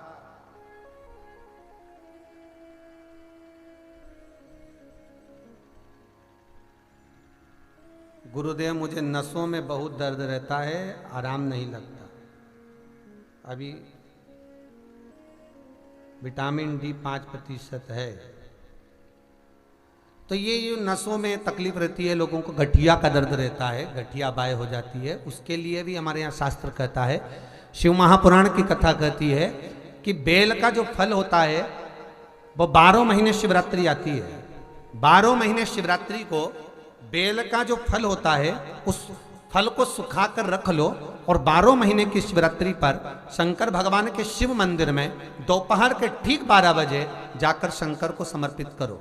1 लोटा पानी चढ़ा दो, बेलपत्र समर्पित कर दो, उस बेल के फल को उठाकर लिया और उस बेल के फल को उठाकर उसका थोड़ा सा भाग अपने भोजन में या आहार में उसको ग्रहण करना प्रारंभ कर दो, बस थोड़ा सा भाग। जो गठिया का दर्द होता है, नसों में जो तकलीफें होती हैं वो तकलीफें मिटना प्रारंभ हो जाती, बस थोड़ा सा भाग लेना, ज्यादा नहीं, 1 अंगुष्ठ के पोर के बराबर, बस थोड़ा सा, ज्यादा नहीं। एक औषधि के रूप में महाराज शिव कथा कह रही है, बाबा भोलेनाथ की कथा कह रही है कि बहुत दुख भी अगर आ गया तो बाबा को समर्पित कर कर चलो, बाबा के चरणारविंद में समर्पित कर कर चलिए। और ध्यान दीजिएगा, भगवत भजन के लिए जो समय बाबा ने दिया है वो पूर्ण समय हम भगवान को समर्पित करें। भगवान सती मैया जो जलकर भस्म हुई थी हिमालय राज के यहाँ, वही पार्वती के नाम से विख्यात हुई थी, वही पार्वती के नाम से विख्यात। और ये माता पार्वती का जो प्रागट्य है, माता पार्वती का जो जन्म है मैनावती के गर्भ से, ये मैना कौन? शास्त्र कहता है, शिव महापुराण की कथा कहती है, पितृलोक में जो पितृ निवास करते हैं उन पितरों की बेटी हैं मैना, धन्या और कला, 3 पुत्रियां। ये 3 पुत्रियां मैना, धन्या, कला निवास कर रही हैं। एक बार तीनों भवन में प्रवेश कर रही थी, तभी सनकादि ऋषि बैठकर भगवान का स्मरण कर रहे थे, भगवत नाम का स्मरण करते हैं। ओम नमः शिवाय।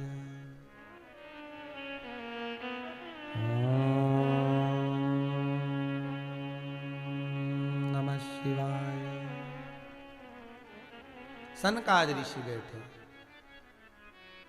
मैना निकली, धन्या निकली, कला निकली, पितरों की तीनों बेटियां। वैसे पितरों की 4 बेटी हैं, एक भाई की 3, एक भाई की 1। पितरों की 3 बेटियां एक भाई की, मैना, धन्या और कला। और पितर में काका परिवार में एक बेटी और जिसका नाम है पीवरी। और पीवरी कौन? जिसका विवाह वेदव्यास जी के पुत्र श्री सुखदेव जी महाराज से हुआ, जिन सुखदेव जी महाराज ने राजा परीक्षित को 7 दिवसीय श्रीमद् भागवत कथा श्रवण कराई।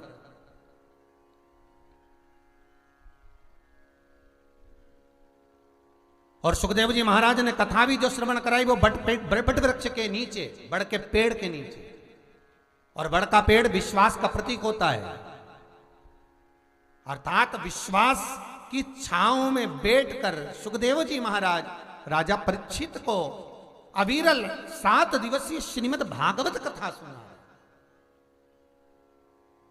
तो पहला संबोधन जो भागवत जी में सुखदेव जी ने कहा, राजन तुम्हारे भीतर मन में चित्त वृत्ति में भगवान के प्रति विश्वास है कि नहीं, पहले ये बताओ। राजा परीक्षित कहते हैं सारे गुरुओं को ढूंढ कर आ गया, आखिरी में आप मिले, आपकी शरण में आया हूं, अब मुझे कहीं नहीं भटकना।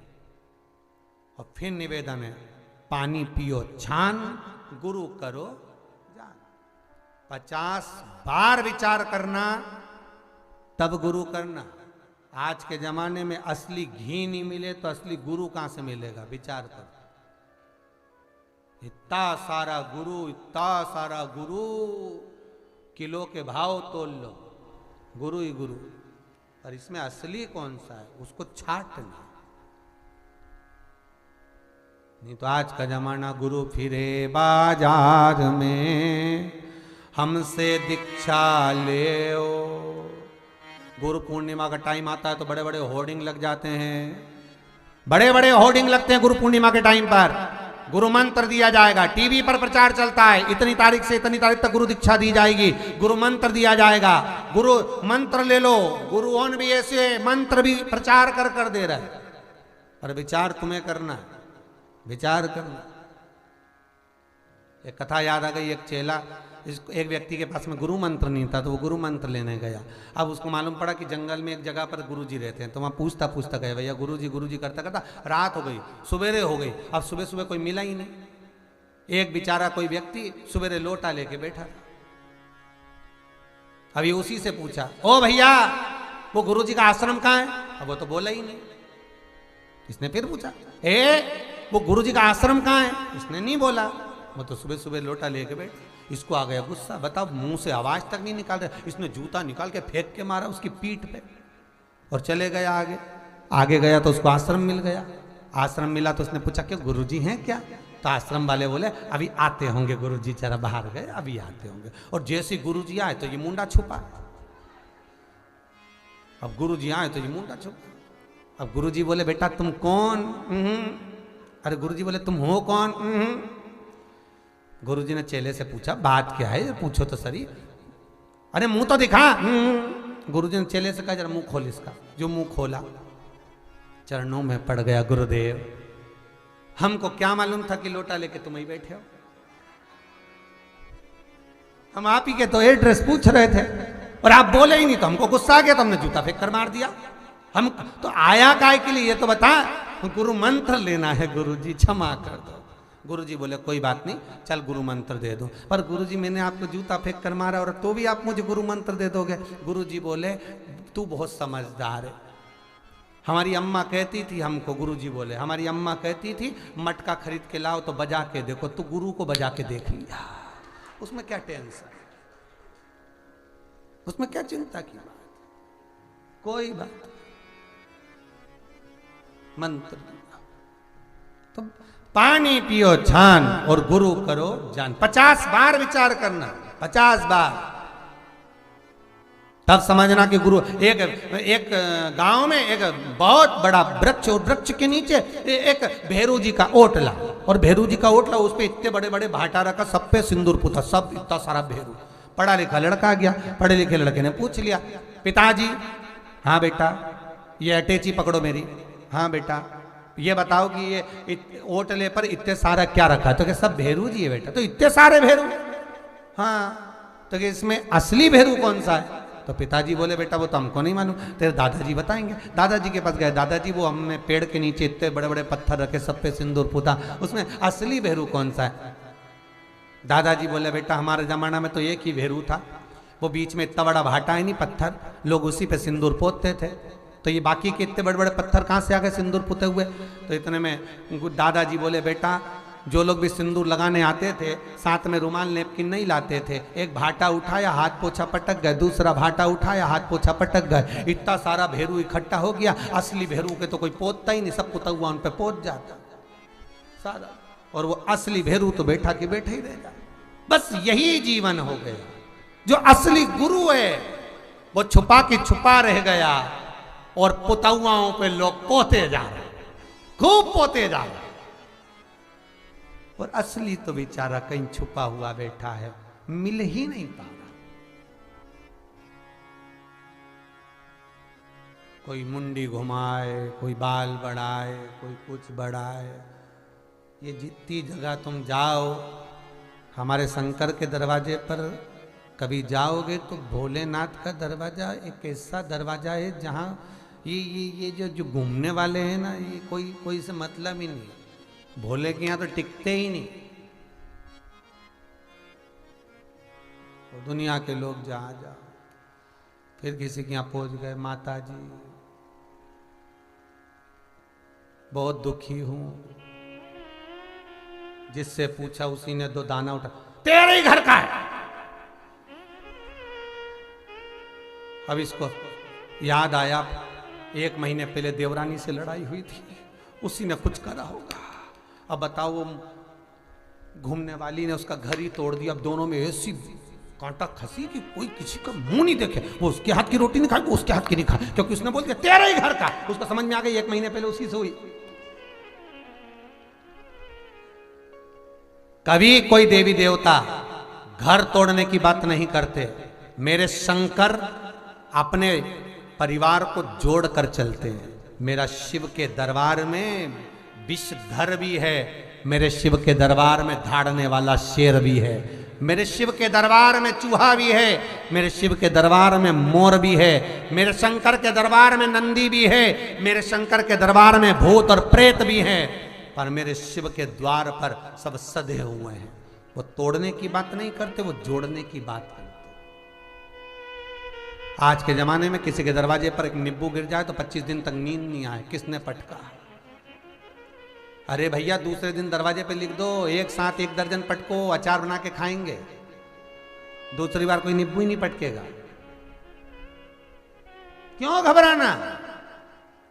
उस पर विश्वास है ना तुमको, उस पर भरोसा है।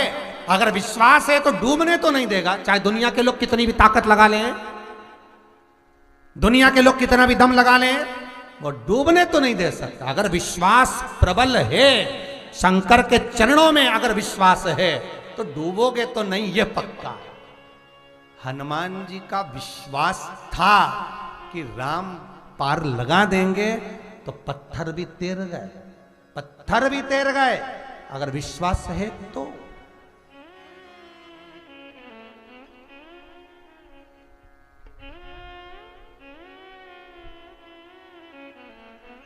विश्वास रखो। मेना, धन्या और कला पितरों की 3 बेटियां, और एक बेटी जो सुखदेव जी महाराज के साथ में भी आई है, वो पीवरी है, वो भी पितरों की बेटी है। और सुखदेव जी महाराज ने जिस वटवृक्ष की छांव में, विश्वास की छांव में बैठकर कथा सुनाई, तो राजा परीक्षित से कहा पहले विश्वास हो तो कथा सुनना। और आप लोगों से भी निवेदन है, शिव महापुराण की कथा के प्रति आपका विश्वास हो और शंकर के चरणारविंद के प्रति आपका विश्वास हो तो कथा सुनो, नहीं तो रिमोट हाथ में चैनल चेंज। दूसरा महाराज आ रहा होगा उसको पकड़ो, काय को टाइम बर्बाद कर रहे हो, महाराज चेंज। विश्वास हो तो कथा का रस्तत्व ग्रहण करिए, विश्वास नहीं बदल दीजिए। समय बर्बाद ना करो, बहुत कीमती है तुम्हारा समय। 3 घंटे अगर कथा में बैठे हो तो विचार करो कि 3 घंटे क्या कर सकते हो। विश्वास रखकर अगर भगवान की कथा सुन रहे हो तो ये विश्वास रखकर सुनना कि मैं टीवी के सामने बैठी हूं, मैं मोबाइल के सामने बैठी हूं, मैं फेसबुक यूट्यूब पर कथा सुन रही हूं, पर मेरा विश्वास है कि अगर मैं कथा सुनूंगी इससे मुझे कुछ मिलेगा तो मैं अपने जीवन को संवार सकती हूं, मैं अपने जीवन को सुधार सकती हूं, मैं अपने जीवन को संवार लूंगी।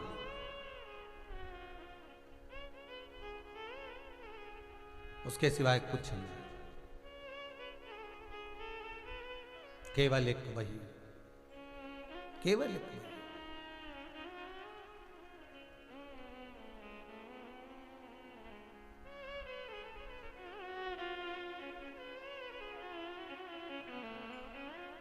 महाराज सनकादि ऋषि बैठे थे, मेना धन्या कला निकल कर गए, उनके वस्त्र से चोट लगी सनकादि ऋषियों को।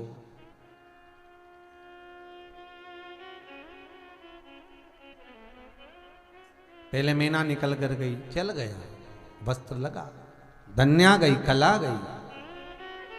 कोई अगर बैठकर भगवान का भजन कर रहा हो, कथा सुन रहा हो, स्मरण कर रहा हो, कीर्तन कर रहा हो, नाम जाप कर रहा हो, निवेदन है उसको तकलीफ ना दी जाए।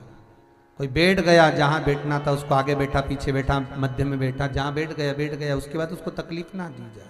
बैठ गया ना, सुन लो।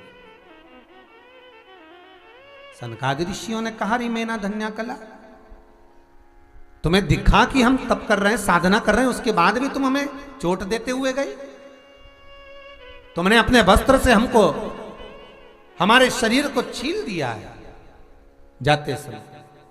हम श्राप देते हैं मेना धन्या कला, तुम पितृलोक में रहने वाली पितरों की बेटियां जरूर हो, पर हमारा श्राप है कि मृत्यु लोक में जाकर तुम्हें जन्म लेना पड़ेगा। मृत्यु लोक। आंखों से आंसू बहने लगे मेना धन्या कला के गुरुदेव, क्षमा करो, आप क्षमा की मूर्ति हैं। संत सदगुरु सन्यासी तपस्वी साधक उपासक जिनके हृदय चित्त में भगवान शंकर विराजमान है, जिनके हृदय चित्त में भगवान बैठा है, वो किसी को रोता हुआ नहीं देख सकता। वो कह देगा हाँ ठीक है भाई, देखो जरा बात विचार करें।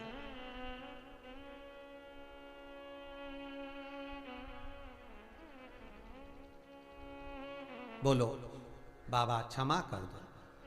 सनकादिक ऋषि बोले क्षमा तो हम इतना कर सकते हैं कि तुम तीनों पृथ्वी पर जन्म तो लोगी, पितृलोक छोड़कर जा रही हो, तो पितृलोक छोड़कर आप जा रही हो तो तुम्हें देखो मेना धन्या कला पितृलोक नहीं छोड़ना चाहती थी। क्यों? क्योंकि पितरों की बेटियां हैं, तो पितृलोक क्यों नहीं छोड़ना चाहती? तो मेना धन्या कला से पूछा सनकादिक ऋषियों ने, तुम छोड़ना क्यों नहीं चाहती पितृलोक? मेना धन्या कला कहती है कि भगवान विष्णु भले स्वर्ग में रहते हो, बैकुंठ में रहते हो, पर जब कोई मनुष्य पृथ्वी पर शिव महापुराण की कथा सुनता है,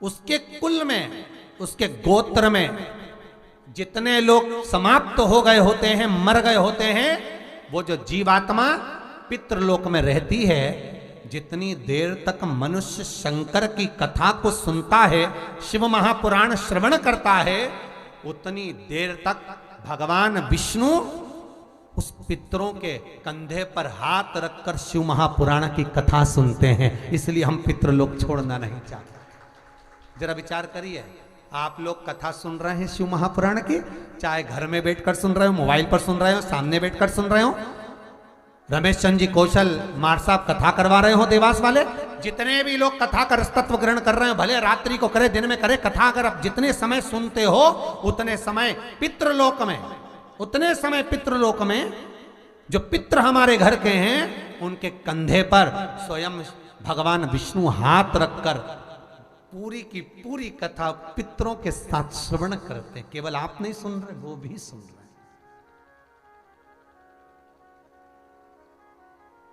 उनको भी प्रिय है।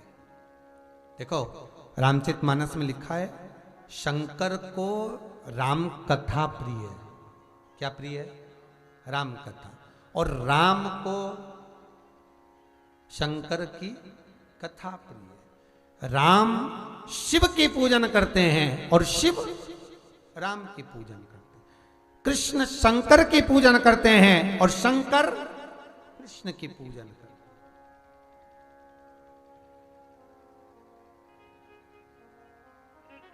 मेरा हरि विठ्ठल पांडुरंगा शिव की आराधना करता है और शंकर मेरे पांडुरंगा की आराधना करते हैं।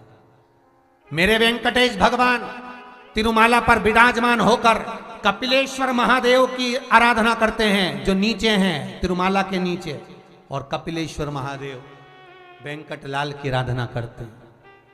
अरे कोई एक स्थान ऐसा बता दो जहां पर शंकर ना हो। अगर मेरे बैकुंठ अधिपति भगवान विष्णु को पृथ्वी पर आकर तप करना था तो भोलेनाथ जी से पूछा कहाँ तप करूं, तो मेरे भोलेनाथ कहते हैं तिरुमाला के शिखर पर चले जाओ। अगर मैं तिरुमाला के शिखर पर तप करूंगा तो दुनिया मुझे तंग करेगी, क्या करूं, जीव जंतु परेशान करेंगे। भगवान शंकर ने कहा तुम ऊपर बैठकर तप करना, मैं कपिलेश्वर बनकर नीचे बैठकर तुम्हारी रक्षा करूंगा। भगवान विष्णु कहे अब मेरे को उत्तरांचल में तप करना है, तो बद्रीनाथ में तुम तप करो, केदारनाथ में बैठकर मैं रक्षा करूंगा। भगवान बोले कृष्ण मुझे द्वारका का निवास करना है। भगवान कहते तुम द्वारका में रहो, तो नागेश्वर के रूप में और सोमनाथ के रूप में बैठकर मैं रक्षा करूंगा। क्यों चिंता करते हो? ऐसा कोई जगह तो बताओ जहां शिव ना हो, जहां शंकर है ही नहीं। वाह, माता के गर्भ में आप आए तो पिंडी का रूप था और मरे तो भी भस्म का रूप था वही शिव। श्वास चल रही है तब तक शरीर है, श्वास चली गई तो तो वो शव बन गया। शिव है तो शरीर है और शिव गया तो शव है। ऐसी कोई जगह जहां शिव ना हो, सर्वस्व हर जगह,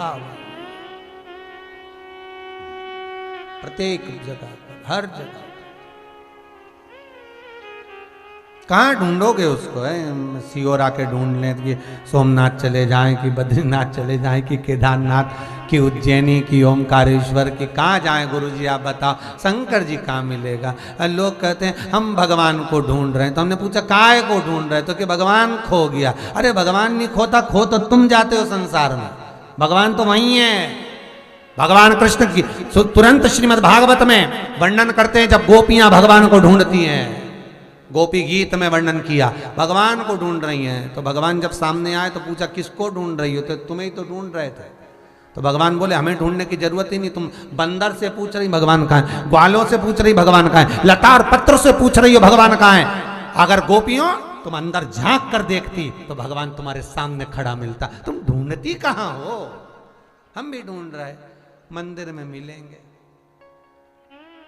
अब मंदिर में गई तो इतना ऊंचा तो लहंगा करके चली, कीचड़ में हो जाएगा। अब क्या कि भगवान मिलेंगे। नर कपड़न से डरते और नरक पड़न से ना। दूल्हे होन भी मंदिर गए थे, है? और दूल्हों के जूते नहीं उतरे थे।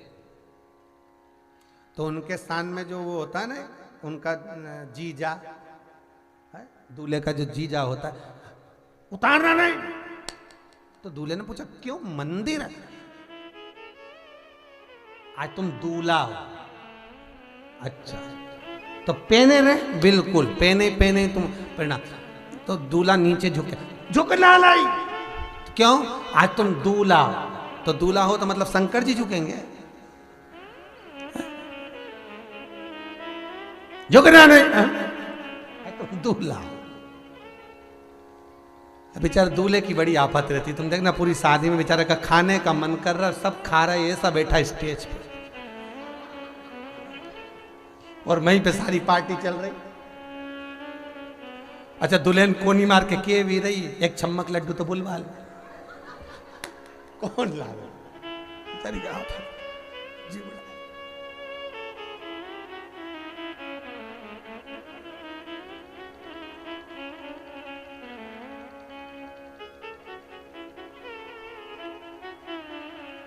अच्छा अब भोले तो भोले ही होते हैं। हमारी शादी की भी गजब हुई, और हमारी सुना दी थोड़ी। स्टेज पे हमारी धर्म पत्नी बरमाला हो गई, सब लोग बैठ के भोजन कर रहे हैं। अब पंगत चली, अब पेट में चूहे कूद रहे राम। अब सब लिफाफा देने वाले भी आए ऐसे स्टेज पे, जैसे सबके आते वैसे हमारे भी आए। अब हमने हमारी धर्म पत्नी से कहा तू 2 मिनट खड़ी रही, मैं अब भी आया। तो पूछे ऐसी कोई तुम्हें वो क्या बोलते इमरजेंसी आ गई? मैंने कहा आई माई कुछ नहीं, तू तो खड़ी तो रहे, मैं अब भी आया। अंदर गए, उस समय मेथी की पूड़ी बनी थी रिसेप्शन। 2 मेथी की पूड़ी का रोल करा, खा खुआ के आ गए। एक पूड़ी कुर्ता मेरे आज तक कुर्ते में दाग है मेथी की पूड़ी का तेरे लिए लिया है। अब या तो लोक लाज में मरी जाओ या भूखे मरी जाओ। सब खा रहे और अपन का मुंडा देखे। 11-12 बजे तक बैठे रहो, इंतजार करते। ए भैया भोला के भगत है, भोले जैसी जिंदगी निकालना है, जरा दिखावे में नहीं पड़ना अपन को। दिखावा करा तो डूबे, जैसे हो वैसे की वैसे ही रहो, कोई दिखावा नहीं। शंकर को, मेरे शिव को भजन में, कीर्तन में, नाम जाप में। मीराबाई यही तो कहती थी तानसेन से, ओ तानसेन तू अकबर को रिझाने को गाता है और मैं मेरे सांवरिया को रिझाने को गाती हूं, मेरे में दिखावा नहीं। और जिसने दिखावा करा भगवान नहीं मिला, बस दिखावे से प्रयुक्त हो। और टीवी चैनलों पे जो कार्यक्रम आते होंगे, कथाएं आती होंगी, उसमें बहुत सारी चीजें तुमको दिखाते, पर यहाँ तो तुम जो चीज देख रहे हो टीवी पर वो यहाँ पे भी दिखेगी, उससे हटकर कुछ नहीं दिखेगा। जो तुमने देखा वो दिखा। अब कई लोग दिखते हैं, कोई आटा दान करता दिखे टीवी पे, कोई चावल दान करता दिखे, 2-4 भिखारियों बिठा दान कर, ये दिखावा नहीं है। यहाँ बाबा की नगरी है, ये कुबेरेश्वर भंडारी की। यहाँ पर जो है सामने है। जितनी बजे भी आओगे, जब भी आओगे, एक जैसा पाओगे। यहाँ ना कोई राजा है ना कोई रंक है, ये मेरे शंकर की भूमि, शिववास यहाँ पर है। यहाँ का एक एक कंकर शंकर है। बस बैठकर मन में आराधना करना, जब मिल जाए मौका शिव को जप लेना, बाबा कृपा कर देगा। बस करुणा उसकी। यहाँ कुछ दिखा।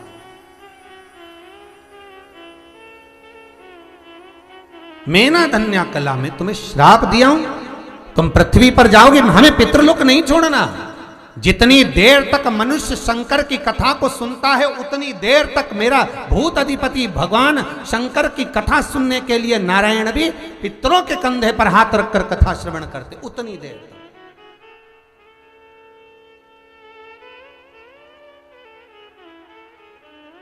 अब जरा विचार करिए, आपके केवल कथा सुनने से आप अकेले नहीं सुन रहे हो, वो तक सुन रहे हैं, पूर्वज भी श्रवण कर रहे हैं, पूर्वज भी रसतत्व को ग्रहण कर रहे हैं, पूर्वज।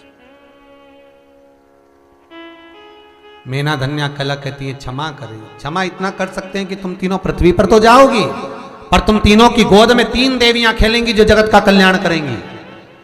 और मैना की गोद में पार्वती जी खेली हैं, धन्या सुनैना बनी जिनकी गोद में सीता जी खेली हैं, कला कीर्ति बनी जिनकी गोद में राधा जी खेली हैं। ये 3 देवियों की गोद में 3 देवी। मैना एक बार हिमालय राज से कहती हैं, स्वामी घर में एक बेटी है, एक बेटी का जन्म है, गंगा हिमालय राज की बेटी है, बड़ी परिवार भी है पूरा, पर मैना कहती हैं कि एक बेटी वो आ जाए जो मेरे पूर्वजों को भी पार लगा दे।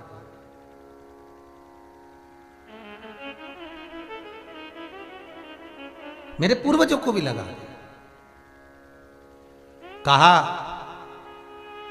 सारी दुनिया में करा गया दान एक पक्ष को प्राप्त होता है। जैसे कोई बहू कुछ रुपया दान करी है तो वो उसने कहीं दान करा तो केवल बहू जिस कुल की है, मान लो जिस कुल में ब्याह कर आई है, उसी कुल के पूर्वजों को, पितरों को प्राप्त होता है। पर शिव महापुराण की कथा कहती है, सनकादि ऋषियों का संवाद कहता है, और यहां शिव महापुराण का चरित्र स्कंद पुराण और लिंग पुराण भी वर्णन करती है कि केवल एक स्थान ऐसा होता है, वो है शंकर का द्वार। शिव महापुराण की कथा, शंकर का मंदिर, शिव का द्वारा केवल एक ऐसा होता है जहां सौभाग्यवती नारी स्त्री जो दान करती है, पुरुष जो दान करता है, उस दान के 2 भाग हो जाते हैं। एक सौभाग्यवती स्त्री के ससुराल पक्ष को मिल जाता है और दूसरा भाग अपने आप उसके मायके की ओर चला जाता है। शिव महापुराण में किया गया दान, पुण्य, सत्कर्म और शंकर को चढ़ाया गया 1 लोटा पानी, एक बेलपत्र का पुण्य भी 2 भाग में विभाजित होकर प्राप्त हो जाता है। त्रिगुणाकार, त्रिलोकीनाथ, त्रिशूलधारी, त्रिनेत्रधारी, बेलपत्रधारी मेरे शंकर की कथा कहती है, एक भाग और बचता है, उसमें से एक भाग और निकलता है। वो भाग हमारे आहूतों के हिस्से में चला जाता है। मायके पक्ष, ससुराल पक्ष में जो कुंवारी अवस्था में बच्चे शांत हो गए, उनके भी हिस्से में चला जाता है। वो पुण्य, वो पुण्य का सद्भाग, सत्कर्म वहां भी पहुंच जाता है।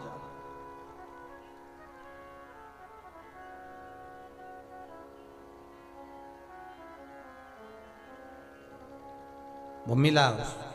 तो यहां शास्त्र कह रहा है, पार्वती जी कर रही हैं हिमालय राज से, कुछ ऐसा हो कि मैं भगवान देवाधिदेव महादेव की जब आराधना करूं तो उसका पुण्य मेरे मायके और ससुराल दोनों को प्राप्त हो। कई बच्चियां पूछती हैं हमारे मायके में कोई नहीं है, हमारे मायके में हमारा भाई नहीं, हमारे माता पिता हमारे पास में वहाँ रह रहे हैं, बाद में वो जब शांत हो जाएंगे उनका धन हमको ही मिलना है तो हम क्या कर सकते, या चले गए तो उनका धन का हम भोग करें, हमारे को भगवान ने दिया, हम हमारे माता पिता के लिए क्या करें। सौभाग्यवती नारी, स्त्री, महिला, नारी शंकर के अनुमोदन में, शिव के स्मरण में, शिव महापुराण में, शंकर की पूजन में जो लगा रही है उसका पुण्य दो ही भाग में बंटना है, अकेले नहीं।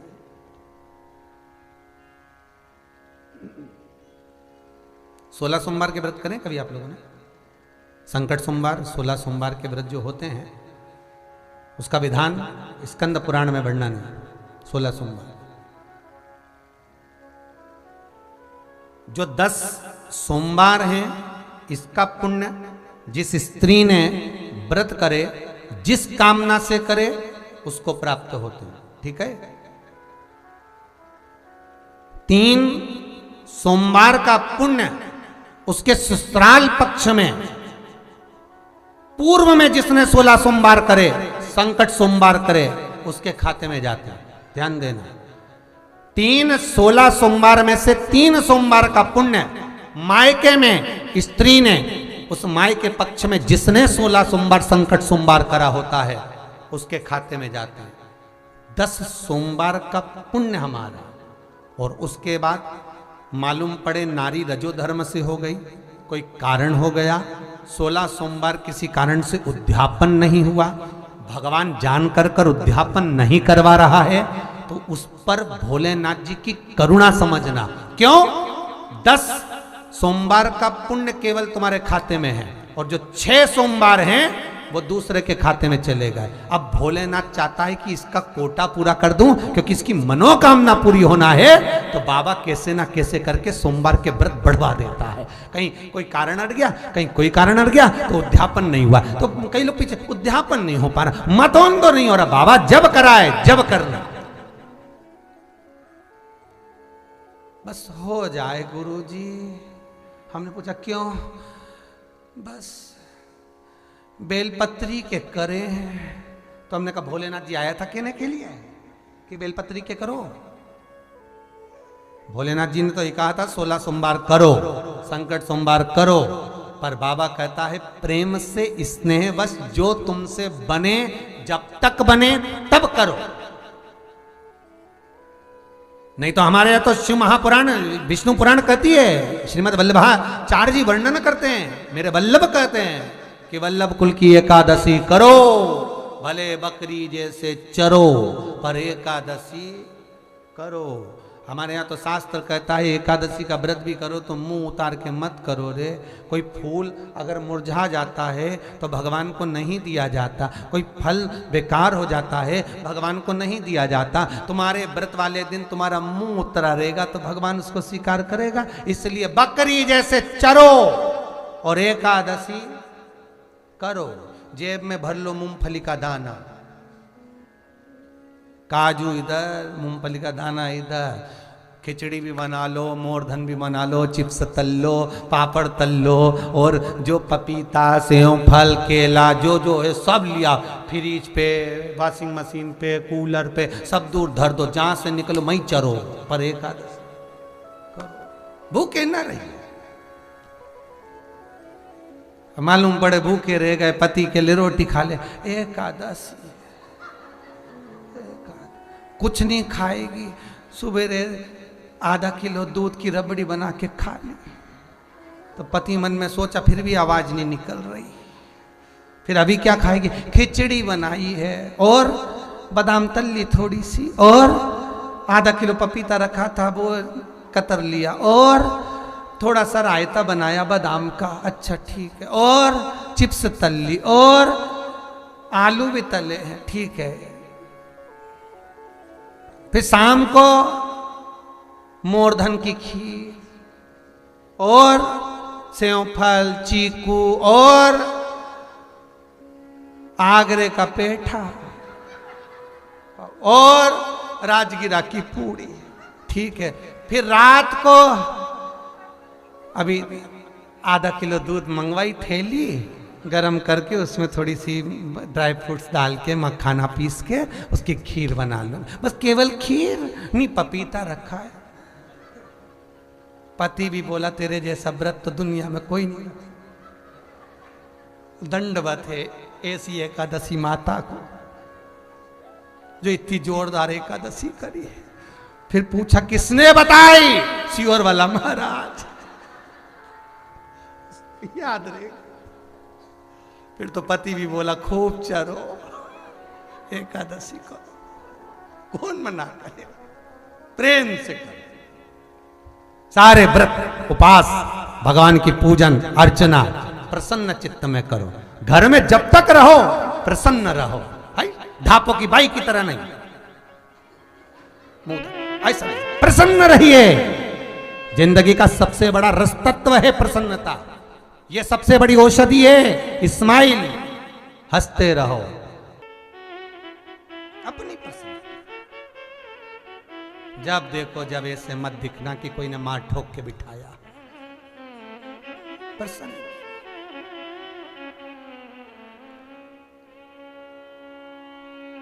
महाराज पार्वती जी की माता मैनावती कह रही, मां कहिए कृपा करो ऐसी कोई शिव को समर्पित करने वाली, जो शंकर को दूं तो शिव मेरे दो कुल को तार दे। भगवान माता मैनावती के सती मैया जो जल कर भस्म हुई थी वही प्रकट हो गोदी में आई। देव ऋषि नारद ने भाग्य बता दिया, इसको जो पति मिलेगा भस्मी रमाने वाला, जटाजूट बांधने वाला, ऐसा वैसा सब बता दिया। मैनावती सोची अब बताओ क्या करे। हिमालय राज ने तो कह दिया बेटी नहीं ब्याऊंगा, तद्दू के भाग्य में तो काय को बेटी ब्याऊंगा। इतने में देव ऋषि नारद बोले सारे अवगुणों की खान एक गुणवान है, कौन? तो के शंकर, उसी को बेटी ब्याह दो। पार्वती ने सुन लिया, बस शिव की आराधना करना। पार्वती अकेली ने नहीं सुना, नारद जी के वचन गंगा ने भी सुन लिए। बड़ी बहन पास में खड़ी थी कि शिव की आराधना अगर पार्वती करेगी तो इसको शंकर मिलेगा, इसको शिव मिलेगा। अब गंगा भी आराधना कर रही है शंकर की और पार्वती भी आराधना कर रही है। शिव महापुराण की कथा कहती है जितनी पार्वती ने आराधना करी उससे 1000 गुना ज्यादा गंगा ने आराधना करी। एक डिग होकर स्थिर होकर गंगा आराधना करती। पार्वती को सहेली ने कह दिया, सखी ने, पार्वती तुझे मालूम है क्या? मुझे नहीं मालूम। तुझे नहीं मालूम? अरे पार्वती गंगा भी शंकर की आराधना कर रही है। अच्छा, हाँ, गंगा और शिव की आराधना? हाँ, क्यों? गंगा शंकर की आराधना कर रही है शिव को पति बनाने के लिए। गंगा शंकर की आराधना पति बनाने के लिए? हाँ। तो पार्वती ने कहा मैं भी तो शंकर को पति बनाने के लिए आराधना कर रही हूं। अब शिव एक के ही पति हो सकते हैं, या तो गंगा के हो जाए या मेरे हो जाए। पार्वती ने विचार करा गंगा से पीछा छुड़ाना है। अपनी सहेली से कहा, सुन, मैंने सुना है कि जब कोई संत निकल कर जाता है तो 1 लोटा पानी उसके ऊपर डाल दो, संत प्रसन्न हो जाता है। गंगा जी ने कान लगाकर सुन लिया। सामने से आ रहे थे दुर्वासा बाबा। गंगा जी ने 1 लोटा पानी भरकर फेंक दिया संत के ऊपर। संत के ऊपर जैसे ही पानी पड़ा तो संत को क्रोध आ गया और बाबा ने क्रोध में आकर कह दिया, अरियो गंगा, हिमालय राज की बेटी होकर, हिमालय राज की पुत्री होकर तूने एक संत का अपमान करा है। मैं तुझे श्राप देता हूं कि तूने संत पर जल छोड़ा है तो तू स्त्री का शरीर छोड़कर पानी के रूप में बहेगी। और वो गंगा जल बन गई, पानी बन गई। गंगा की आंख में आंसू भर गए, रो पड़ी गंगा और हाथ में जल लेकर गंगा ने उसी समय पार्वती को श्राप देना चाहा। अरे ओ पार्वती, तू मेरी बहन होकर तूने मेरे साथ छल करा है, मैं तुझे श्राप देती हूं। शंकर सामने आकर खड़े हो गए, गंगा तू पार्वती को श्राप मत दे। क्यों? भोले बाबा, मैं आपको अपना पति बनाना चाहती थी, मैं आपको अपना पति बनाना चाहती हूं। और इस पार्वती ने छल कर कर आपको मुझसे विहीन कर दिया, तो चिंता मत कर गंगा, श्राप मत दे तू। गंगा, पार्वती मेरी अर्धांगिनी बनेगी, और ऐसी स्त्री को जिसको श्राप लग गया उसको मैं अपनी अर्धांगिनी बनाऊं, ये श्रेष्ठ नहीं है, तो इसको श्राप मत दे गंगा। गंगा कहती है भोलेनाथ, मैं श्राप नहीं देती हूं, पर मैंने भी तो आपको पति बनाने के लिए तप करा है। भगवान शिव कहते हैं गंगा, पार्वती से ज्यादा प्रबल तप तूने करा है। तू भले मुझे पति बनाने के लिए तप कर रही है गंगा, पर मैं तुझे पत्नी नहीं बना सकता। मैं तुझे धर्म पत्नी नहीं बनाऊंगा। क्यों? किस लिए? क्या मैंने अच्छा तप नहीं करा? क्या मैंने आपकी आराधना नहीं करी? क्या मैंने आपकी सेवा नहीं करी? क्या मैंने आपका तप साधना नहीं करी है, जो आप मुझे अपना पत्नी नहीं बनाना चाहते? नहीं गंगा, ऐसी कोई बात नहीं। फिर क्यों? शंकर भगवान कहते हैं गंगा, तूने इतनी तप साधना करी, अगर मैं तुझे अर्धांगिनी बनाऊंगा, पत्नी बनाऊंगा, तो तू मेरे पास में आकर बैठेगी। तूने इतनी साधना करी है गंगा कि मैं तुझे पत्नी नहीं बना सकता, क्योंकि पत्नी बनाऊंगा तो पास में बैठेगी। गंगा, मैं तुझे अपने सिर पर बिठाना चाहता हूं, इसलिए पत्नी नहीं बनाना चाहता। मैं तुझे अपने मस्तक पर बिठाना चाहता हूं, तू मेरे शीश पर बैठ। गंगा कहती है भोलेनाथ, मैं आपके शीश पर बैठ भी जाऊंगी, पर मैं कुछ चाहती हूं। बोलो गंगा। मुझे श्राप लगा है कि मैं जल के वेग में रहूं, पानी बन जाऊं, तो मैं पानी बनने को तैयार हूं, पर वचन आप दीजिए, मुझे वर दीजिए। गंगा सुन,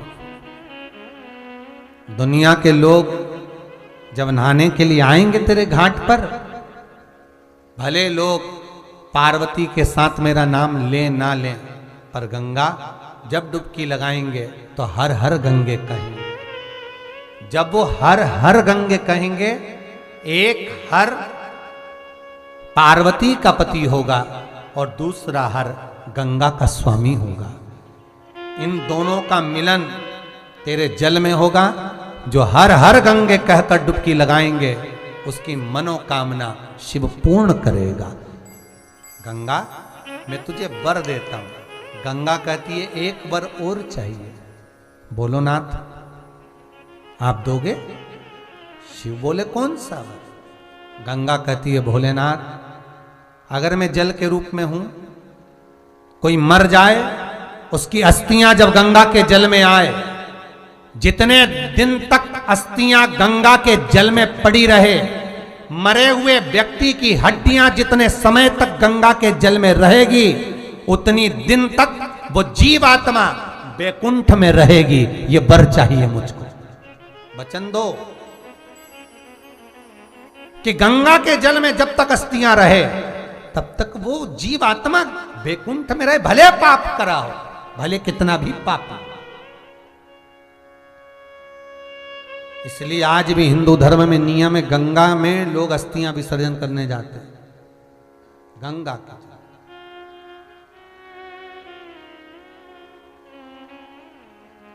गंगा के जल में अस्थियां जब विसर्जन करने जाते हैं तो उनका भाव यही रहता है।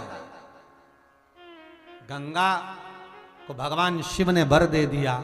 गंगा की आंख में फिर भी जल थे। क्यों? क्योंकि पति के रूप में शिव नहीं मिले, तो भगवान जान गए, शंकर जी ने वर दे दिया गंगा, तो चिंता मत करना। भले पार्वती से मेरा विवाह हुआ है, पर मेरे बच्चों की जन्मदाता, मेरे बच्चों का पालन पोषण करने वाली और जन्मदाता तू कहलाएगी।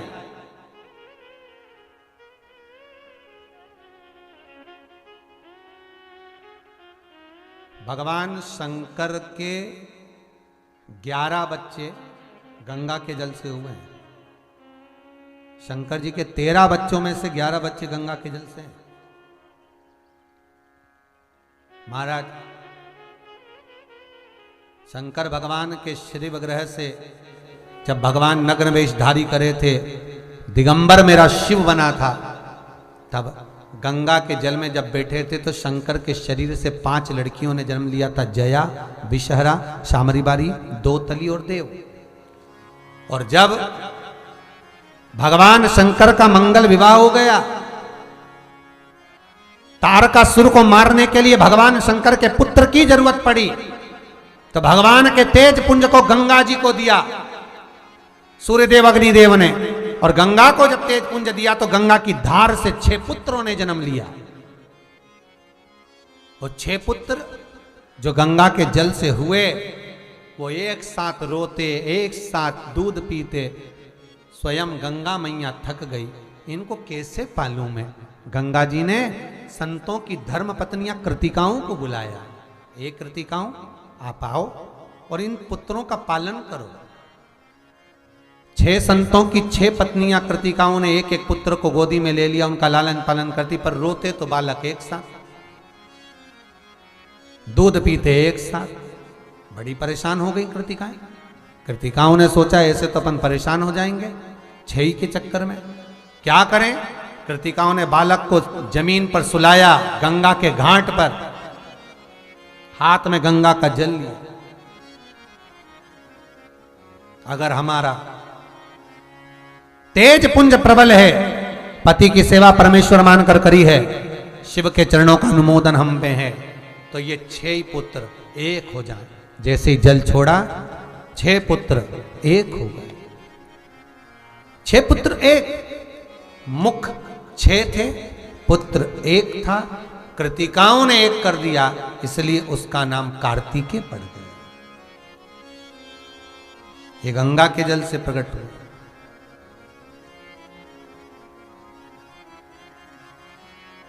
गंगा के जल से। महाराज भगवान भूत भावन भूतेश्वर मेरे शिव कह रहे हैं गंगा, तो चिंता ना कर। हे गंगा, मेरे बच्चों का जो जन्म होगा तेरी गोद में होगा, तो चिंता ना कर। गंगा की आंखों में जल भरा हुआ है। अब गंगा कहती है पर शिव मैं आपसे दूर।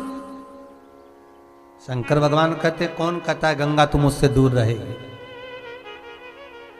जब भागीरथ बाबा पृथ्वी पर तेरे को लेकर आएंगे मेरी ही जटा में, तो विराजमान रहेगी। एक प्रश्न सावन के महीने में किसी भाई ने करा था, बहुत अच्छा प्रश्न था, वो मुझे ध्यान में है कि शंकर भगवान के सिर पर गंगा बैठी है, तो फिर शंकर भगवान को गंगा जल क्यों चढ़ाया जाता है। ये प्रश्न था किसी भाई का, जो श्रावण के महीने में उसने किया था। अगर गंगा शंकर के मस्तक पर है तो फिर गंगा जल क्यों।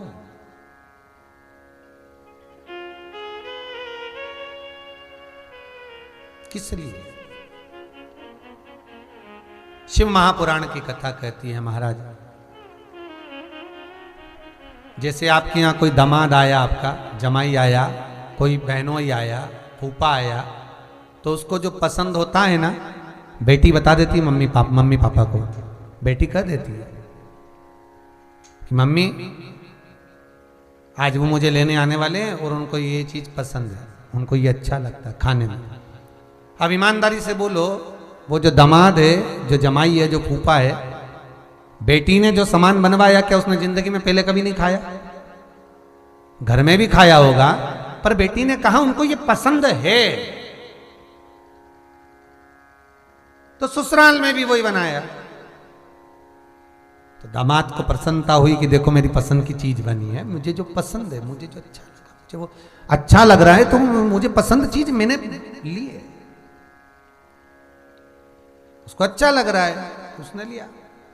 उसी तरह भगवान शिव को गंगा प्रिय है, इसलिए भक्त दूर दूर से कावड़ लाकर गंगा जी का जल शंकर को समर्पित करते हैं। दूर दूर से।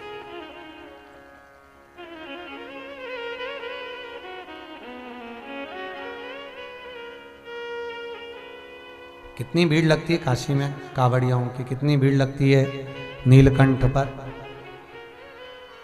बाबा वेदनाथ जी, बाबा धाम, कितना। भगवान शिव ओघड़ दानी त्रिकालदर्शी कैलाशी अविनाशी मेरा शंभु गंगा को वर पर वर दिए हैं महाराज। क्यों चिंता करती है गंगा? मेरे पुत्रों का अगर पालन करेगी तो तू करे। वचन दिया गंगा। पार्वती जी ने तप किया, घोर तप करा, वर पाया। स्वयं शिव दूल्हा बने, पार्वती दुल्हन बनी। दूल्हे को हमारे यहाँ कहते हैं बना, दुल्हन को कहते हैं बनी। और दोनों में इन्हीं बनी तो काय का बना और काय की बनी। भाई बनना भी तो चाहिए। 15 दिन पहले से ढोलक पीट पीट के गाते बना जी बना जी बना जी बना जी, मतलब बना के चलना जी हो। और बनी जी मतलब बनी रही हो, जरा जरा सी बात में झगड़ा करके माई के मत जाइए, बनी रही। प्रेम।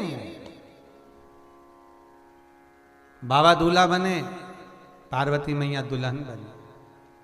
बाबा दुनिया में पहली शादी थी जहां दुनिया का एंड होता है, वहां से बारात शुरू होती है। भगवान की बारात भी कम निकली जब मुहूर्त पूरा निकल गए। ध्यान देना, मेरे शंभू की बारात, मेरे शंकर की शादी कब हुई? जब पूर्ण मुहूर्त निकल गए। पूर्ण मुहूर्त। सारे मुहूर्त जब समाप्त हो जाते हैं तब शिव का मंगल विवाह होता है। अच्छा, दुनिया के लोगों में एक भ्रम फैला हुआ है कि महाराज शिव जी की शादी शिवरात्रि पे हुई थी, पर बाबा भूत अधिपति भूतनाथ मेरे शिव त्रिकालदर्शी कैलाशी अविनाशी का विवाह शिवरात्रि पर नहीं हुआ है। शंकर जी का मंगल विवाह वैशाख शुक्ल पक्ष की पंचमी तिथि दिन गुरुवार को भगवान शंकर और पार्वती का मंगल विवाह हुआ है, वैशाख का। इसलिए शिव को जो बेल का महत्व दिया है उसकी पूर्णता वैशाख।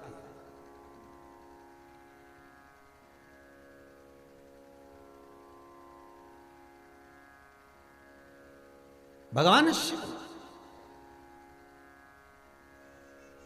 खूब सजा धजा कर माता जगत जननी जगदम्बा अम्बा भवानी माँ पार्वती के साथ मंगल विवाह हो। भगवान का खूब ठाठ से मंगल विवाह हुआ। समय के अनुकूल भगवान के यहाँ सुंदर आनंद में फिर कार्तिकेय बाबा तारकासुर का संहार और गणेश जी का प्रागट्य भाव रहा।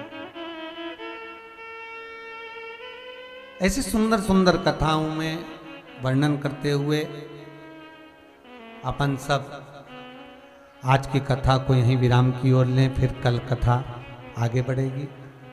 कल की कथा में कुछ बहुत सुंदर सुंदर संवाद हैं, उनको ग्रहण करते हुए बेलपत्री के पेड़ के नीचे जो जड़ होती है उस जड़ की महत्वता, शमी के पेड़ की जड़ की महत्वता, आंकड़े के पेड़ की जड़ की महत्वता, पीपल के वृक्ष की जड़ की महत्वता, बड़ के पेड़ की जड़ की महत्वता, शंकर भगवान अमर गुफा में बैठकर जो कथा प्रारंभ करते हैं उसमें बट वृक्ष के जड़ की महत्वता का जो व्याख्यान है, पीपल की जड़ की व्याख्या का महत्व है, ये सारी महत्वता बेलपत्री के पेड़ की जड़, इसका क्या क्या प्रयोग कर सकते हैं, किस किस रोग के लिए, किस किस स्थान पर, लक्ष्मी संपदा वैभव सत्ता किस किस चीज के लिए, उसके लिए कल की कथा में स्मरण करेंगे। आज की कथा को यहाँ विराम देते हैं। हर हर महादेव, हर हर महादेव, हर हर महादेव।